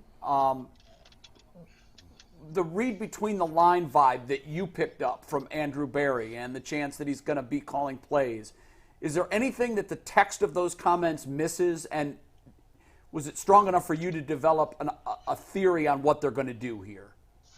I mean, when the GM comes out and says he thinks one of his best strengths is play calling, okay, well then let's see in September who's calling the plays. And again, like the names that they've interviewed to this point for the OC job don't scream to me of guys who are going to take over the play calling. So there's something else.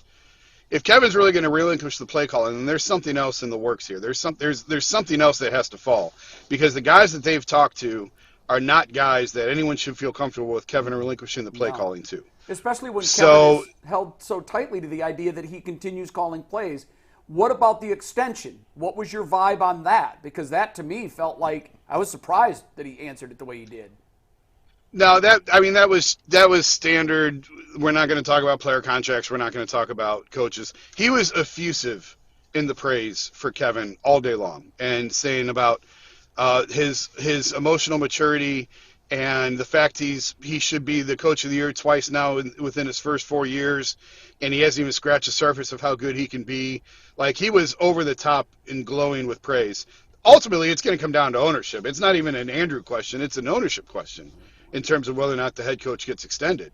Again, remember, Kevin was here before Andrew. Like that, no one ever, that just gets glossed over anymore. But, I mean, the timing of events was Kevin got here first and then Andrew came.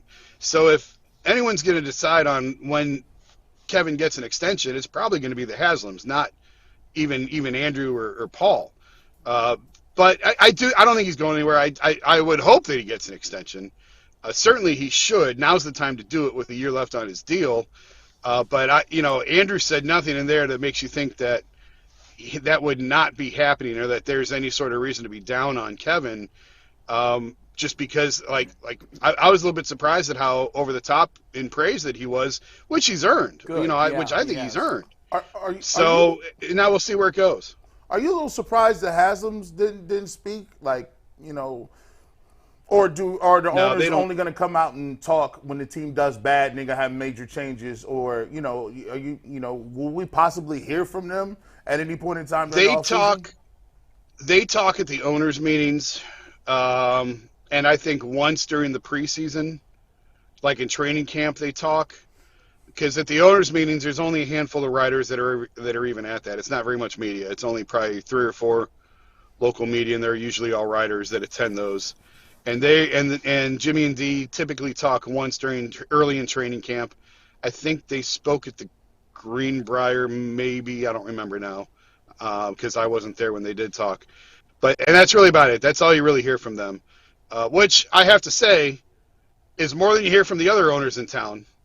So, as much as we bang on ownership at times, and rightfully so, justifiably so, they at least do stand there and answer questions. When's the last time Paul Dolan answered a question? Yeah, good point. When's the last time? We haven't heard from Cavs ownership since Dan's health incident. So, so the Browns at least, and we certainly have our qualms with how they've run things, but at least Jimmy and D are willing to stand up there and take questions a couple times a year. Yeah, Dolan actually made a comment at Guardians Fest. I was pretty pissed off about his comment, but we'll get to that later. Jason, last thing. Is there anything we haven't talked about here that stood out? Anything of note from the press conference? The coaches' firings. What was said about that? That or anything else. He wouldn't talk about AVP and all that until the staff is settled. He said there's still too much in flux. And he didn't there's still uncertainty, and obviously there's still positions open. So, honestly, with where they're at, probably next time that'll come up is at the combine. The staff should be in order by then. I doubt that they would hold a press conference with the GM for the OC. Maybe I'm wrong, but my guess would be the next time Andrew talks would be at the combine. And the only other thing that stood, the Flacco conversation. He sidestepped. Will you bring Joe back? And he said it was like Jacoby last year. I'd love to have him back, but we'll wait and see. Well, obviously Jacoby did not return. He shot down the idea that you can't bring him back, which I disagree with. I totally still believe you cannot bring him back in that locker room. But he dismissed that and said he doesn't believe that. And he values the backup quarterback spot. Jay, to your point, he values it like a top 30 position on the roster. And we'll see if they handle it as such, because I don't know if you really handle it as a top 30 position. Did you really think Dorian Thompson-Robinson was one of your top 30 guys last year? But I just think it comes down, and he said, we'd like to carry 3 quarterbacks. And I said 3 on the 53, or is that kind of practice squad spot? And he said, we'll get to that and we'll sort that out. And, Zach told me they have carried 3 in the past on the 53. I still don't, I'd be surprised if they do. But I'm in the minority on that. A lot of people think that they're going to make some sort of move. I guess I just want to see where this magical backup quarterback comes from. And maybe it's Joe. Maybe they just bring Joe back and roll the dice with it, although I don't think that's going to be the case. But you can't, just because you have a need, the demand doesn't always match the need. And he did say that, they've spent big on backup quarterbacks in the past year, and they have, with Case Keenum and then with Jacoby, they've spent money on backup quarterback. But obviously they weren't paying the starter what they're paying the starter now. So that makes a significant difference in how much you can devote to the backup quarterback. So we'll see how this shakes out. We'll see if there's a veteran starter that becomes available that that they like, that they're willing to put up some money for, that they would count as sort of a top 30 roster spot. And then we'll see what's left over and what gets done with Nick. And the only other thing he said about the OC is it doesn't have to be ties to Deshaun, and they're looking for the best guy for the job. By the way, speaking of Flacco, not 100% set in stone, but it looks very likely that I will be interviewing him on my podcast sometime in the next 48 hours. Good. Oh, nice. Ask him if he wants to be back. I'm going to ask Shout him out very to Flacco specific questions. Yeah. So, all right, Jace, thanks for the insight. Appreciate it. Appreciate it. All right, guys. I'll see you later this week. Great. Later. Thanks, Jason. So that's what he was talking about. We lead the league in backup quarterback ventures. Yeah. Because he's right. They have spent big on backup quarterbacks. They did until this year, which, again, they will spend a lot more on Watson this year. And that's the thing moving forward. You're going to pay your starting quarterback $64 million. Yeah. You're probably going to pay your backup quarterback $1 million, $2 million. Yeah. I mean, it's just the way it is. Yeah.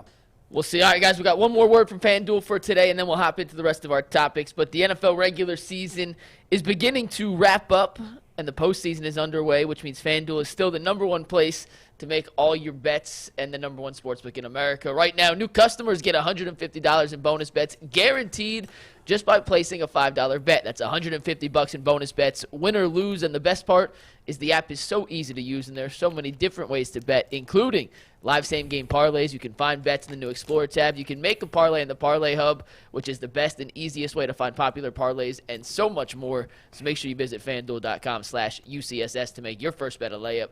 FanDuel, an official partner of the NFL.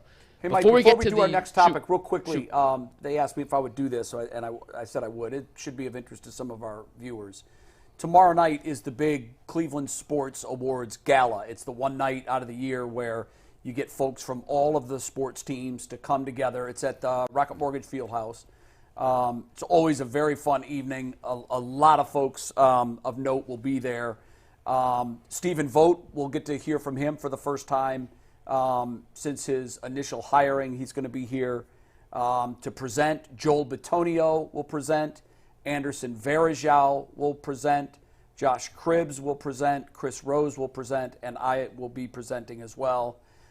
Lifetime Achievement Awards, you guys know the deal. Play of the Year, Player of the Year, Athlete of the Year, all of that. It's always a really fun night. To me, the highlight of it is the silent auction that is live. And even if you're not there, you can participate online. Just go to clevelandsports.com. The items that they have if you're a big Cleveland sports fan and you're looking for that centerpiece piece of memorabilia, this is always the best place to nail that down. So you got your outfit picked out? I do not. No, I'm not a big planner on stuff like that. You ain't got to wear no tuxedo? I'll pick it out tomorrow. No, I don't typically wear a tux. Not even when I was the featured speaker did I wear a tux. I've seen guys wear tuxes to it. Very few. Did you wear a tux at your wedding? I did. Okay. I wore a tux for a number of years. I was the host for every summer at Progressive Field. There'd be an event for Lou Gehrig's disease. Yeah. And a big ALS event, and I would be the MC, and I would wear a tux for that. Broke the tux out. I probably won't break mine out tomorrow. I'd have to be in some kind of mood to do that. For all you young guys out there, man, here's a swag, a little tip to get your get your little mojo going.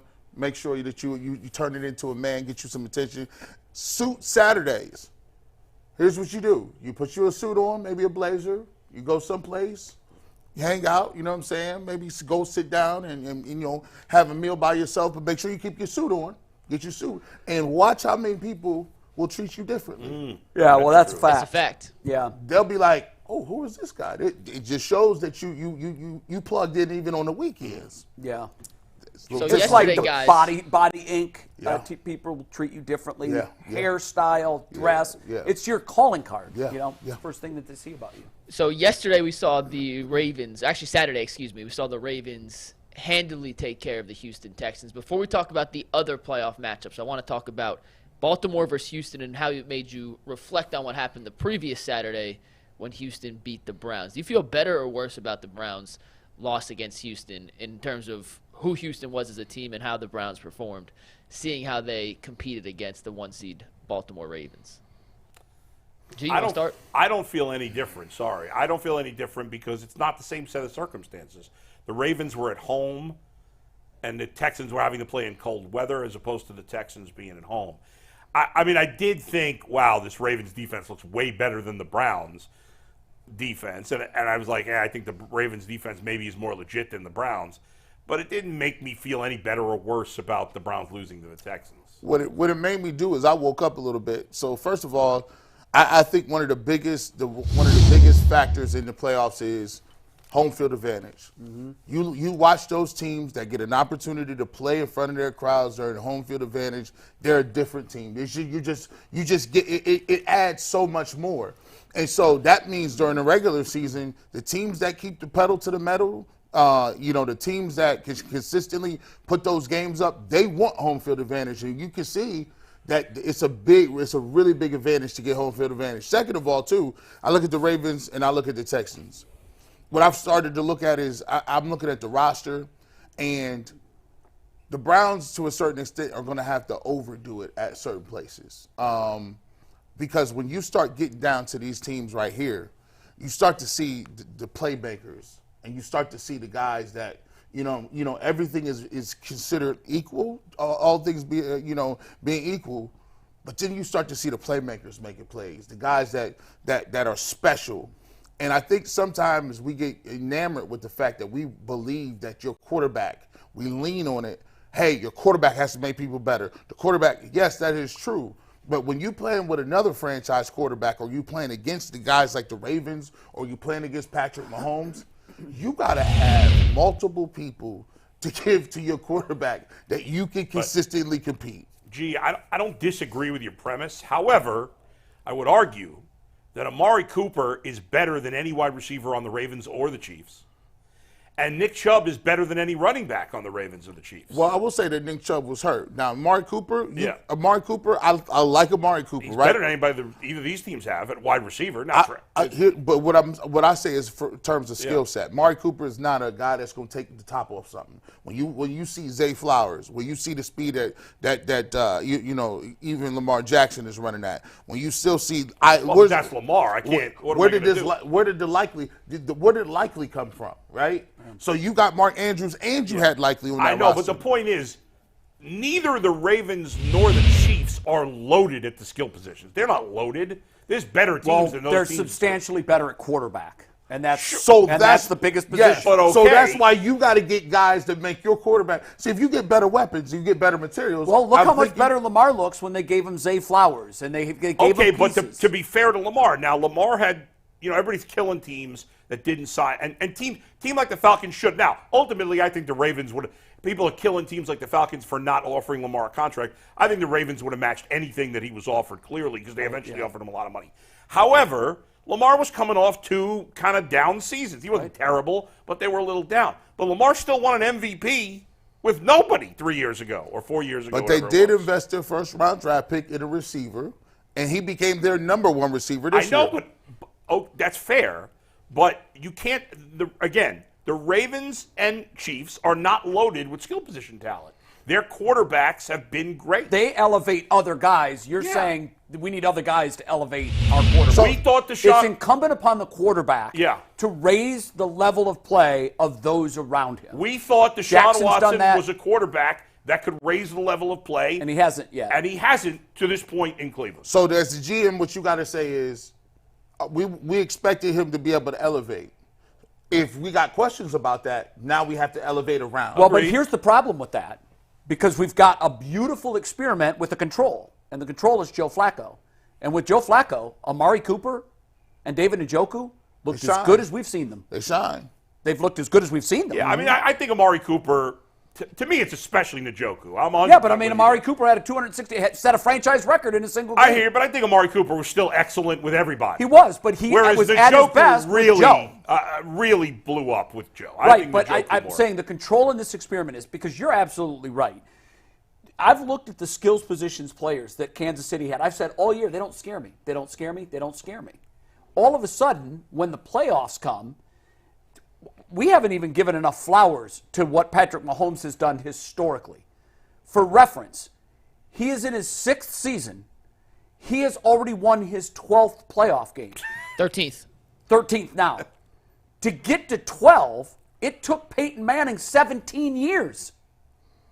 What this guy is doing is simply rewriting what we've thought of that position. 6 straight AFC championships. He averages 2 wins per season in the playoffs. That's why he's been in the AFC championship game for 6 straight years. It's mind-boggling what he's done. And this year, in particular, he's doing it a different way.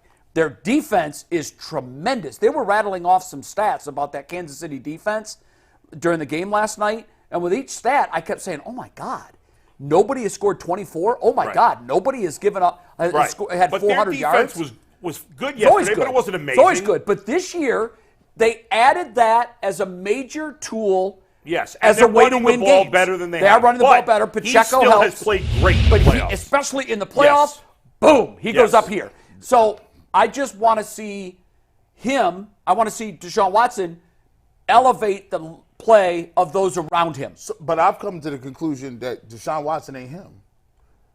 Patrick Mahomes no one's him. Patrick Mahomes is the Michael Jordan of this era. But we can still expect him to make his players better. So yes, he can make the players better. So my thought process is this. In the AFC, if you want to go to the Super Bowl, this is the way it is. You got to beat 3 of these 4. You're going to have to beat Burrow. You're going to have to beat Lamar Jackson. You're going to beat Josh Allen. Or you're going to have to beat Patrick Mahomes. Right? And if Justin Herbert throw in Herbert. So that's the gauntlet you got to run. And if you believe, and CJ Stroud, and CJ Stroud just came about, if you believe that Deshaun Watson is not better than those guys, which I would argue he's not better than those 4 guys, then how can you win with him by guessing and hoping he elevates? No, you got to have talent that is top notch, and then he can elevate them to that level. And then now you can compete. And that's a fair argument. Yes. But it's all based on the assumption that he is not in the top 5 in the AFC. It's pretty hard to get right now. It's pretty hard to get there. Josh Allen played lights out. I thought Josh Allen, the way he runs people over and you don't need a running back. Burrow is going to come back. We don't know what it is with that. And Lamar Jackson just had his best year. His best year that he's had in some years. Those guys all have elite things. Like Lamar Jackson. And they're all what? 27? They're young.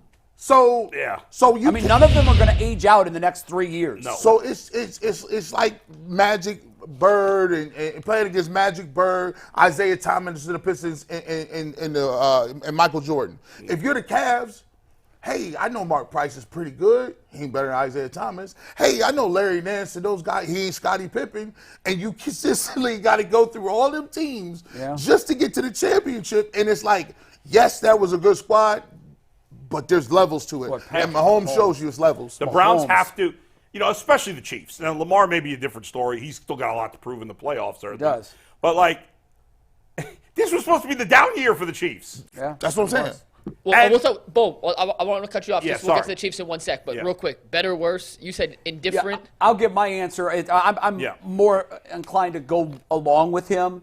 I certainly don't feel better. I cannot say that, wow, Houston really gave Baltimore a struggle. Now I don't feel so bad. So I definitely don't feel better. If anything, I feel slightly worse. But to Bull's point, would they have 7 pre-snap penalties with that crowd in Baltimore? They imploded. Your comment of home field advantage being the biggest single advantage a team can have in a playoff game, with the exception of Patrick Mahomes, the road teams are all going home. And Patrick Mahomes is him. He's that special guy. He's good enough to overcome a crazy home field advantage. So for me, I don't want to sit here and say, oh, boy, now I'm really troubled because they boat raced Houston. Here's where I know this team can be. We beat Baltimore in Baltimore this year in a game that was very important to Baltimore. It's not like they were playing backups or it didn't matter. We beat them with our guy, Deshaun Watson. Yes, we're close. So it can be done. What troubles me the most, especially after seeing the way these playoffs have played out, you're likely not going to have home field advantage in the playoffs.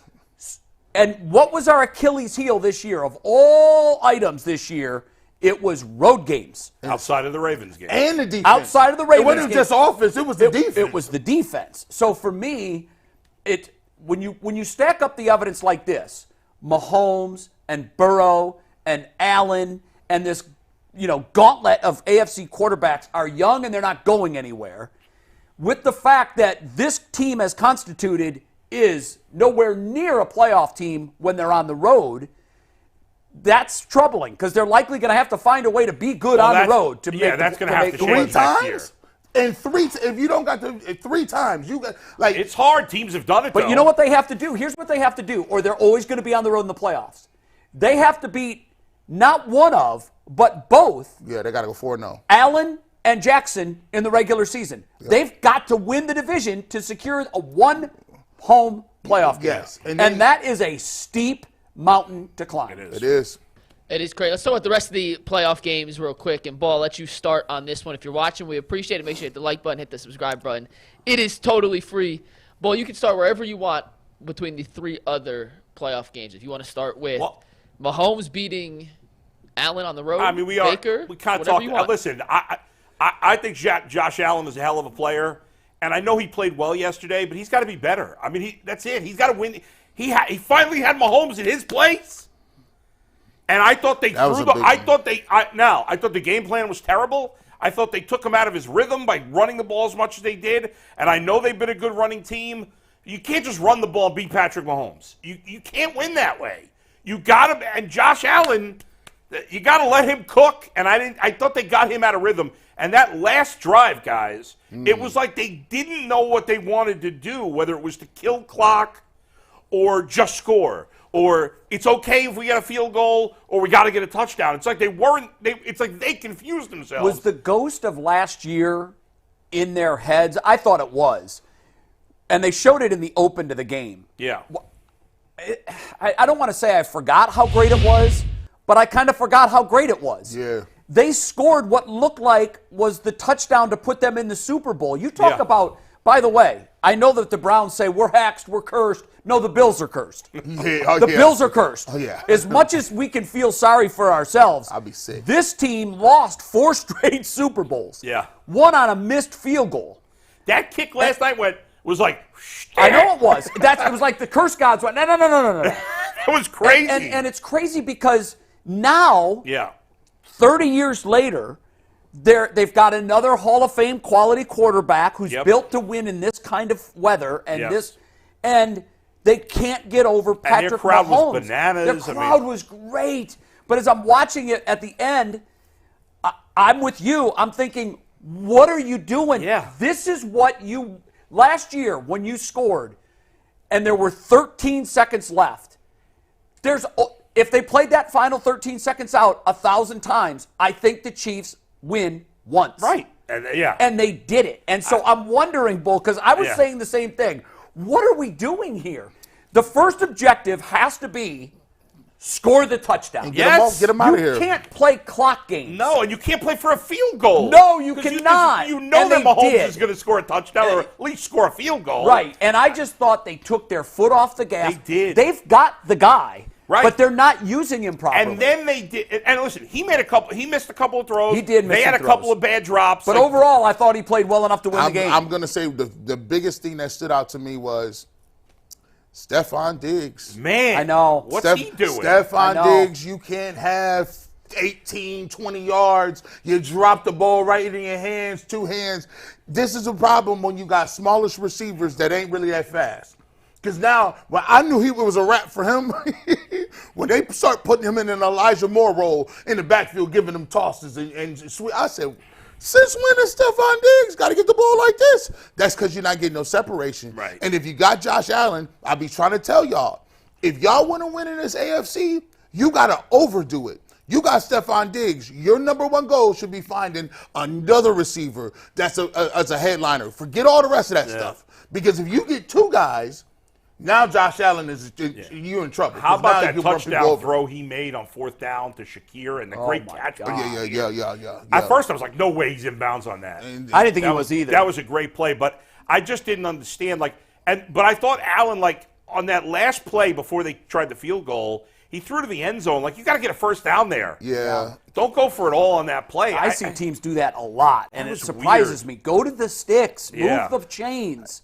Yeah, Jay, you did say it. Pacheco, he's now emerged as a guy because they literally have a run game now. They do. And he runs hard. Rashee Rice is a rookie, number 1 receiver. He's the number 1 guy. And you got to give credit to where credit is due. Kelsey showed up. We saw Kelsey. It might not have been vintage 2 years ago, Kelsey, but that Kelsey was good enough to get it done. He's still damn good. He's still good. Yeah. My favorite part about the weekend was Jason Kelsey. Oh, he was fun. What you were seeing in real time was a guy who's been pretty buttoned up for his entire career. Take off his shirt, throw back a bunch of beers, and absolutely. And then he jumped in the crowd. I know he did. It was like, what is this guy? And I loved every second of it. Did you see before the game when he was tailgating? It was almost like he's saying, I'm living my fantasy. I've never been able to do this. Yeah. I'm always in the games. I can't look at this. I mean, it was unbelievable. People are hating on him. They're hating on Leave Taylor Swift alone already. Leave her alone. She's having fun. Who cares? My only beef was with Patrick Mahomes' wife's hat. That was very disturbing. Her hat was extremely disturbing. Besides that, I got no problem. I don't want to switch the game, but one thing that hit me from the weekend games was, man, these Lions got a lot of talent. Oh my God. That team's good. That Jameer, very good. That Gibbs. Now that's a team fast with that dude loaded skill positions. He got different speed. They made a comment, and I'm hoping you guys can fill in the blanks because I haven't studied it closely enough. When they showed what's her name, Sheila Ford The owner. Sheila Firestone Ford, the richest name of all time. Yeah, that name no kidding. oozes You $1 billion. Firestone and Ford? What's crazy to me is they talked about her bringing together the football side and the business side, and I don't know what that meant. Yeah. But they were effusive in praise for her on how she's run the organization, how she's gone out and hired the right people for the right spot. I love Dan Campbell, guys. If I could pick any coach right now in the NFL, now he might have a burnout rate. Yes, Because he it's does. a little John Gruden-esque, and I was told by some folks that covered the Raiders, love them early because you're going to hate them later. And the players will too, and they burned out on John. And he might have that going on, but I love him right now. He's done a great job. Oh, his God. emotion, I'd worry in a big spot could get the best of him. I agree. But there's a lot more good than bad with Campbell. I mean, he has. It's not the Sirianni emotion. Like the meltdown in Philly was dealing with an over-emotional coach. Yeah. I think Campbell so far has been channeled in the right direction, but I do worry that there could be a spot where he just loses it. You know what's the wrong awesome way. about him is, and I think more people need to be this way, and we're so in our camps about everything. He is a football meathead. And he's all in on analytics at the same he's both. time. He's a good combo. He has found that perfect combo, And it works. And after that whole debacle in Dallas with the reporting and not reporting, they could have flamed out after that. That's true. That could have spiraled a lot of teams. Yeah. But they got great offensive line, 2 good running backs, 2 good receivers, a great tight end. Let's They've throw the quarterback in there Jared too, Goff. guys. I think the quarterback is a big part of their Jared success. Jared Goff out his mind. Was a bust Yes. as a first-round pick, and now he's the most underrated quarterback. And think in the about NFL, it. Think about his journey. You talk about NFL creates these storylines in a lab somewhere. His journey this year, should it culminate in a Super Bowl, it's already partly come true. The guy that he was given up for came to the new team, the Rams, and won a Super Bowl, making it seem like Goff was holding us back.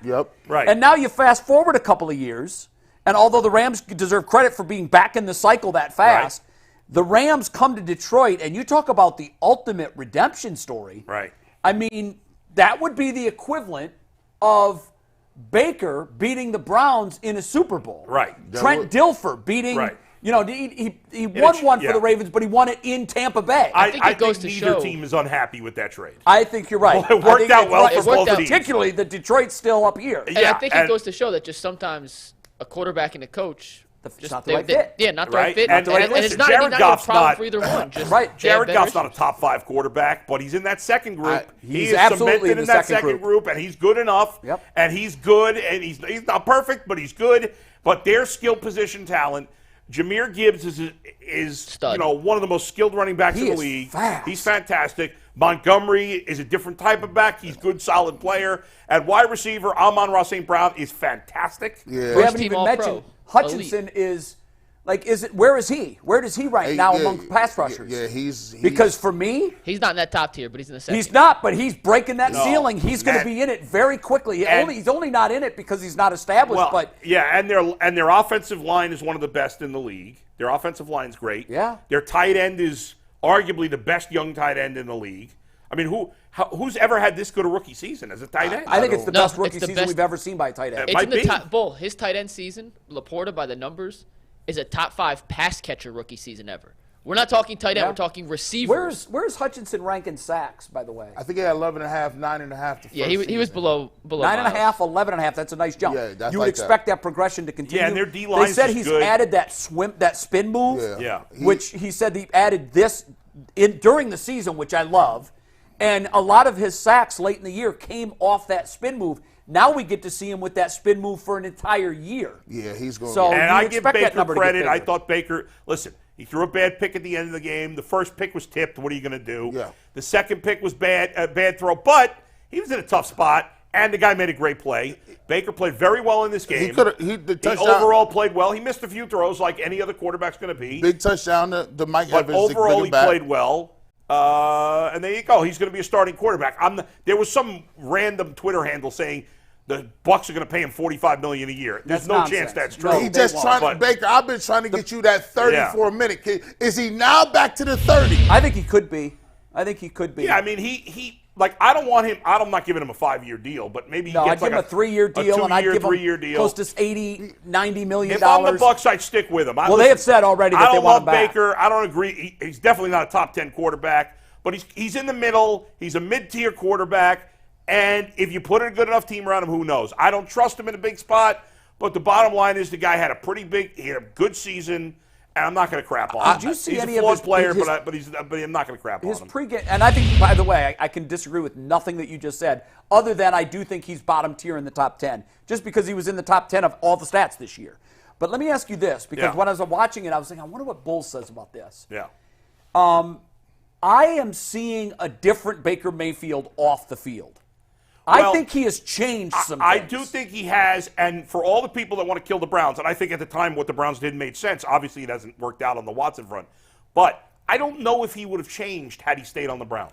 Listen, Bull, he probably had to I don't think go he through would what he went through. I think what happened to the Browns ultimately was the best thing that could have happened to him. And the Panthers. That had to be really he went humbling. through the last 2 years were awful. They were humbling. He played poorly. He was hurt. He didn't get it done. He looked silly at times with some of his comments, and he has bounced back and had a nice season. The one comment that I said, I got to ask Bull about this. Gardner Johnson, I think his name is, the defensive back for the Lions, said, it's a nice squad if they had a good quarterback. Right. They asked Baker about that, and I think they asked him, were you offended by that? And first of all, his comments to me, instead of firing back and being like snippy back, he was just like, hey, he's a good player. He's been in the league for a long time. This guy's a good player. But I loved when he said, yeah, I'm offended. I've got small man syndrome or whatever. Yeah. I like that. It was self-deprecating, and I think it's true. He needed that. Listen, I'm not going to kill Baker. I want to ask you. I thought he played well. I want to ask you guys. Have you changed your mind about Brock Purdy? And I was already cemented. And is Jordan Love now one of those dudes you have to watch out for? I like Jordan Love. I like Brock Purdy. I thought saying he was better than Josh Allen. I still don't agree with that. But I think Brock Purdy is a good quarterback. He's not a great quarterback. I think he does what they ask him to do. I definitely don't think he'd be as good if he didn't have he's got a ton of talent around him, but he's a good quarterback. I think Jordan Love is very good. Although I was watching some clip of somebody who was talking about the 2020 quarterback draft, which is maybe the greatest quarterback draft ever. Yeah. I mean, think about 2020. Burrow, Herbert, Tua, Jordan Love, and there's a fifth guy. I'm still out on Tua. Who's the fifth guy? I don't think Tua's that Mike, guy. who's the fifth quarterback from 2020? I'm looking it up right now, but even if you're out on Tua, he hasn't been a bust. Not a bust. Right. He's not. Doesn't belong in the. To me, anyhow. But if Tua's the fifth best quarterback in a draft, that's a great draft. It's like the '83 draft class that had Marino and Boomer Esiason. Jalen Hurts. And Jalen Hurts. Yeah, he's. Think about that. Tua's the fifth quarterback probably of that group. Now, but whoever it was, I can't remember now, said they'd take Jordan Love over Joe Burrow, which I thought was insane. That is nuts. Now, I'm very impressed with Jordan Love. You know what, though? There's no way I'm taking him over Burrow. That throw at the end is extremely concerning to me. That was a terrible throw. But he's a young quarterback who's barely played. But you know that violates the cardinal rule. Agreed. He played lights out down the stretch. Think about it. He was great. Everybody killed the Packers when they drafted him. They were right. Oh, the Packers were yes. right. Yeah, and think about this. You talk about the Steelers and their track record with head coaches, how they just hit on them. Yeah. Look what the Packers have done with quarterbacks in their drafts. They've hit. I mean, now they didn't draft Brett Favre. He was the Falcons. Traded, yeah. But there were other teams that saw what Brett Favre was that could have gone after him. The Packers went after him. They got him. They had him for 18 years or whatever the hell it was. And then Aaron Rodgers had a long run. And now it looks like he is the next in the succession of great quarterbacks. And they hit on these mediocre receivers that be good all of a sudden. They're so funny. You look at their skill position talent. They have like 5. They have nobody special. No. Nobody special. Aaron Jones is a very good back. I like Aaron Jones. He's a very good back. And then they have 5 good, really good wide receivers. None of them are elite. Romeo Dobbs. I'm like, where did you come from? Dante Jaden Reed. Yeah, Wicks. Yeah. Where did you come from? By the way, has anybody seen the video where this white couple has a baby and the nurse is black, and she's like, well, what are you going to name the kid? Oh, yeah. And they say, Dontavian or something like that. Didn't you send that to the group? Oh, maybe I did. like I don't you did, remember. yeah. That video cracked me up great. when I saw it. It's very fun. Are you sure? Yeah. Or Jamarcus. Or Lamar. It was really good. Sure? It was really good. We got about 5 minutes for Sorry. super chats, but no, you're good. But I want to make sure you got a chance to touch on this because you tweeted a bunch about it this weekend, and we don't talk a ton of Guardians in the offseason, but Guards Fest was this weekend, and something Paul Dolan said Pissed you off. So what did he say? The floor is yours. Well, can we play the clip or no?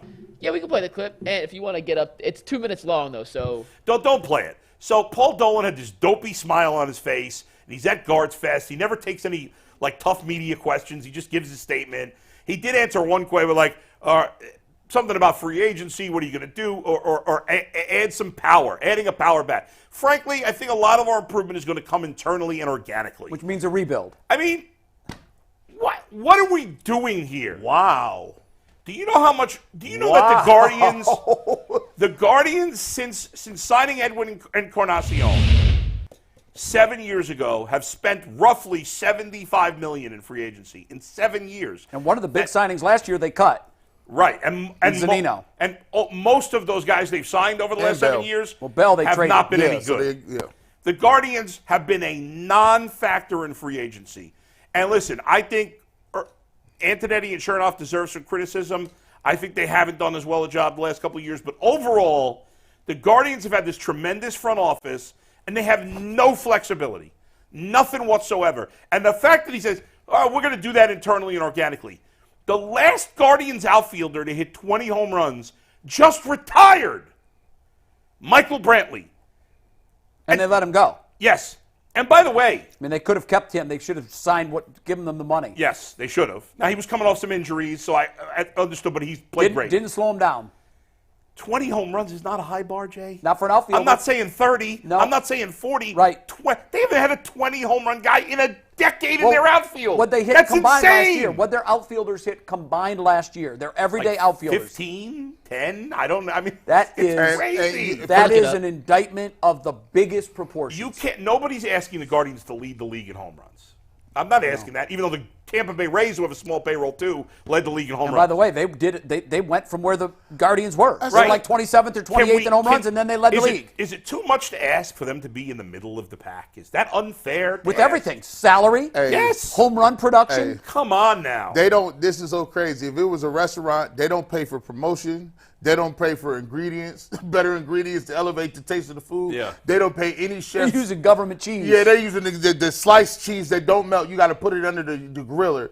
They don't even buy the chefs. They don't even go get an experienced chef to be able to make mediocre food with mediocre. Well, they did have one So in the head coach or in the manager, but once Tito's gone, now we don't have that guy anymore. And he was the chef is gone. And you almost killed him because this guy's like, hey, listen, dude, this is my last year. Give me something. Work with me. I was so frustrated. Yesterday morning, I was listening to, on Sunday mornings on MLB radio, they have a show called The Front Office. And it's two former GMs, Jim Bowden, Jim Duquette. Oh, okay. Phillips sometimes fills in on there. I do too. Bowden and Duquette were on, and they were interviewing, I can't think of his name now, the general manager of the Reds. He's new there. I can't think of his name. He's done a good job. Yeah. He's had a nice offseason, and the Reds have spent some money. We know Cincinnati, similar-sized market to Cleveland, right? Smaller. Now, right, and it's a better baseball town now. It is. But history-wise, yeah, and they only have two teams, right? They only have two major league teams. And they asked him because the Reds gave 3 years, $45 million to this guy named Jeimer Candelario. Good player. Yeah. He'd been with Washington. The Cubs got him at the end of last year, and he signed with Cincinnati. And Jim Bowden said to him, you guys didn't really need an infielder. You really needed more of an outfielder. So why did you sign Candelario? Because you guys got all these good young infielders. Right. And he says, Jim, we needed power. And yeah, maybe it would have been better if we got it in the outfield, but we'll figure that out as a team. Right. We needed to add some veteran thump to the lineup. And I went with the best guy at the price. And it was like, okay, all right, well, if I'm not going to get much production from my outfield power-wise. Well, then I better get a ton out of my infield. Sure. A ton. Yeah. Now, the Guardians have gotten decent home run production from the infield. That went down last year. But not even close to make up for what they lose in the outfield. No. So it's we had to spend some money. We had to get some veterans in here. And the Reds have this great, young, exciting lineup, and the Guardians lineup. Here's what's crazy to me, and this is driven home when you say Cincinnati's a better baseball town. It is, undeniably. Let's think about where these two organizations were 4 or 5 years ago. The Guardians were just removed from a Game 7 loss in the World Series, and things couldn't look any better. Meantime, our cousins to the southwest, the fan base had decided this owner isn't doing enough. They were boycotting the Reds. They were booing the owner at Great American Ballpark. To the owner's credit, he did something about it. He's spending money. I think he's got a really good general manager in there. Mm-hmm. You look at the roster of the Cincinnati Reds, that's a Guardians-esque roster. That's stuff we have traditionally done. This nonsense let me put this through the bullshit translator. Can we put the Dolan comment up again? Yeah. You know, I love the bullshit translator. You know, we used it with Andrew Barry. I'm going to use it right now with Paul Dolan. He said, frankly, a lot of our improvement is going to come internally and organically. We've got a lot of young guys, and we've got to see what they can do. I'm going to run that through the bullshit translator. Okay. You ready? We're going to suck. We're not going to spend money. We're in a rebuild, and we're going to do it with all of our young guys. There's nothing to see here, so stay home for a few years. Right. That's what that comment says to me. He had this smile on his face. I wanted to. It made me so angry because this division stinks. It's winnable. They got a good young pitching staff. I believe, Bull, they're going to trade Bieber before opening day and Clase before opening day. Yeah. If you're going to wear the suit of rebuild, you might as well wear it, the whole thing. It's so frustrating because, and what the Reds have done this offseason, the Reds got this good young team. Exciting young team. Now, their young pitchers are not as good as the Guardians' young pitchers, but they're still good, and they've got all these good young hitters, and the Guardians don't. Right.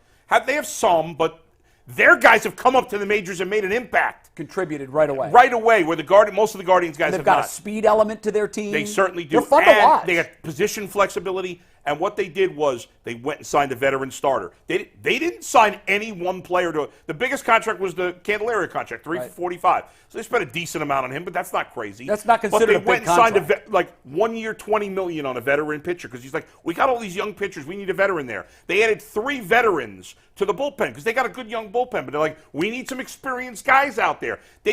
Nobody's asking the Guardians to go get Ohtani or Bellinger. I'm saying sign some quality veterans, not long shots at the end of their careers like Josh Bell. Have they done anything but Austin Hedges? That's it. Who else did they bring in? They brought in someone else. Scott Barlow. Scott Barlow. Which was a nice pickup. It's fine. That one's fine. I'm not going to come for that. But the Austin Hedges pickup. No. What? That's what you're going to push on your fan base? That was hilarious. You got something to say, Jay? I do, bro. Learn to hit. Yo. Honestly, I think Jay could hit better than Austin Hedges in the big leagues right now. I would bet on Jay. I got a lot of faith in him. I think you'd have a higher batting average than Austin Hedges. Thank you. I believe that. I would say that statement's maybe the most absurd one you've ever said, but I appreciate the compliment. It couldn't be much worse. I mean, he's got one team. I'd put the bat on. Well, you know what's crazy? I know I do. I actually kind of agree with you. and I saw Jay play. Jay could legitimately play baseball. He can't catch like Austin Hedges and Miles Straw might be the 2 worst hitters in the league. Well, in all likelihood, they will finish at the bottom of the batting average. Well, I did your now, math. Hedges is, I assume, is not going to play much. He'll just be the backup catcher. Yeah. And was last year was Straw? Did he finish with the lowest average? Because 2 years ago, I think he he had the lowest OPS. Oh, he has OPS. Yeah, lowest OPS. Yeah. So I did the math real quick. In 441 games, what their outfield played in totality, which is pretty healthy. Yeah. Between Straw, Quan, and Will Brennan played 136 games in right field. So a relatively healthy outfield. 11 home runs in 441 games between those 3. So I got 2 super chats real quick to wrap it up. Ceiling, or the floor for off. I'll guarantee you, in the modern day live era of baseball, in the live ball era of baseball, That's got to be a record by a lot. That's 3.5 apiece. There were probably dead ball teams that had more than 11 home runs in the outfield. Quan had 5, Brennan had 5, Straw had 1. All right, we got 2 super chats before we wrap up here. Charles T sent them both. His first comment is, guys, you're killing Stefanski for firing AVP like he's proven he came to the Browns after being a career quarterback coach with 5 teams. Guy, that's just wrong in its premise. Nobody on this panel thinks that Kevin Stefanski fired AVP. No. In fact, we have intel from reporters that have talked to players that said that was not a Stefanski move. I don't for a second think that was Stefanski. He doesn't even have that. He doesn't have that power. And if I knew Stefanski did it, I'd have no problem with it. Right, but if that was a Stefanski call, I wouldn't have a problem with it. He knows better than anybody. Yeah. The second one comes from Charles T as well. He said, we're killing the Browns for trying to get better, more creative offensively, and let me start over. We're killing the Browns for trying to get better / creative off that we were complaining about. Ford couldn't find the hole. Pause. Wide receivers never develop. We weren't killing I like his him. own pause there. We didn't kill him. We said we're just trying to figure out who made the decision and get us some better names than the guys that we want. And context is important for this discussion. We're killing the Browns for trying to get better and more creative. We have seen this organization in the last 2 years try to get better and more creative on offense. Yes. They got rid of Baker, who made it to the final 8 this year. They went with a guy who, in theory, was a better and more creative quarterback, and so far it hasn't panned out. So if your track record is you make all these moves and they hit, you get the benefit of the doubt. That's right. We'll see you on overtime. Until then, peace. Peace.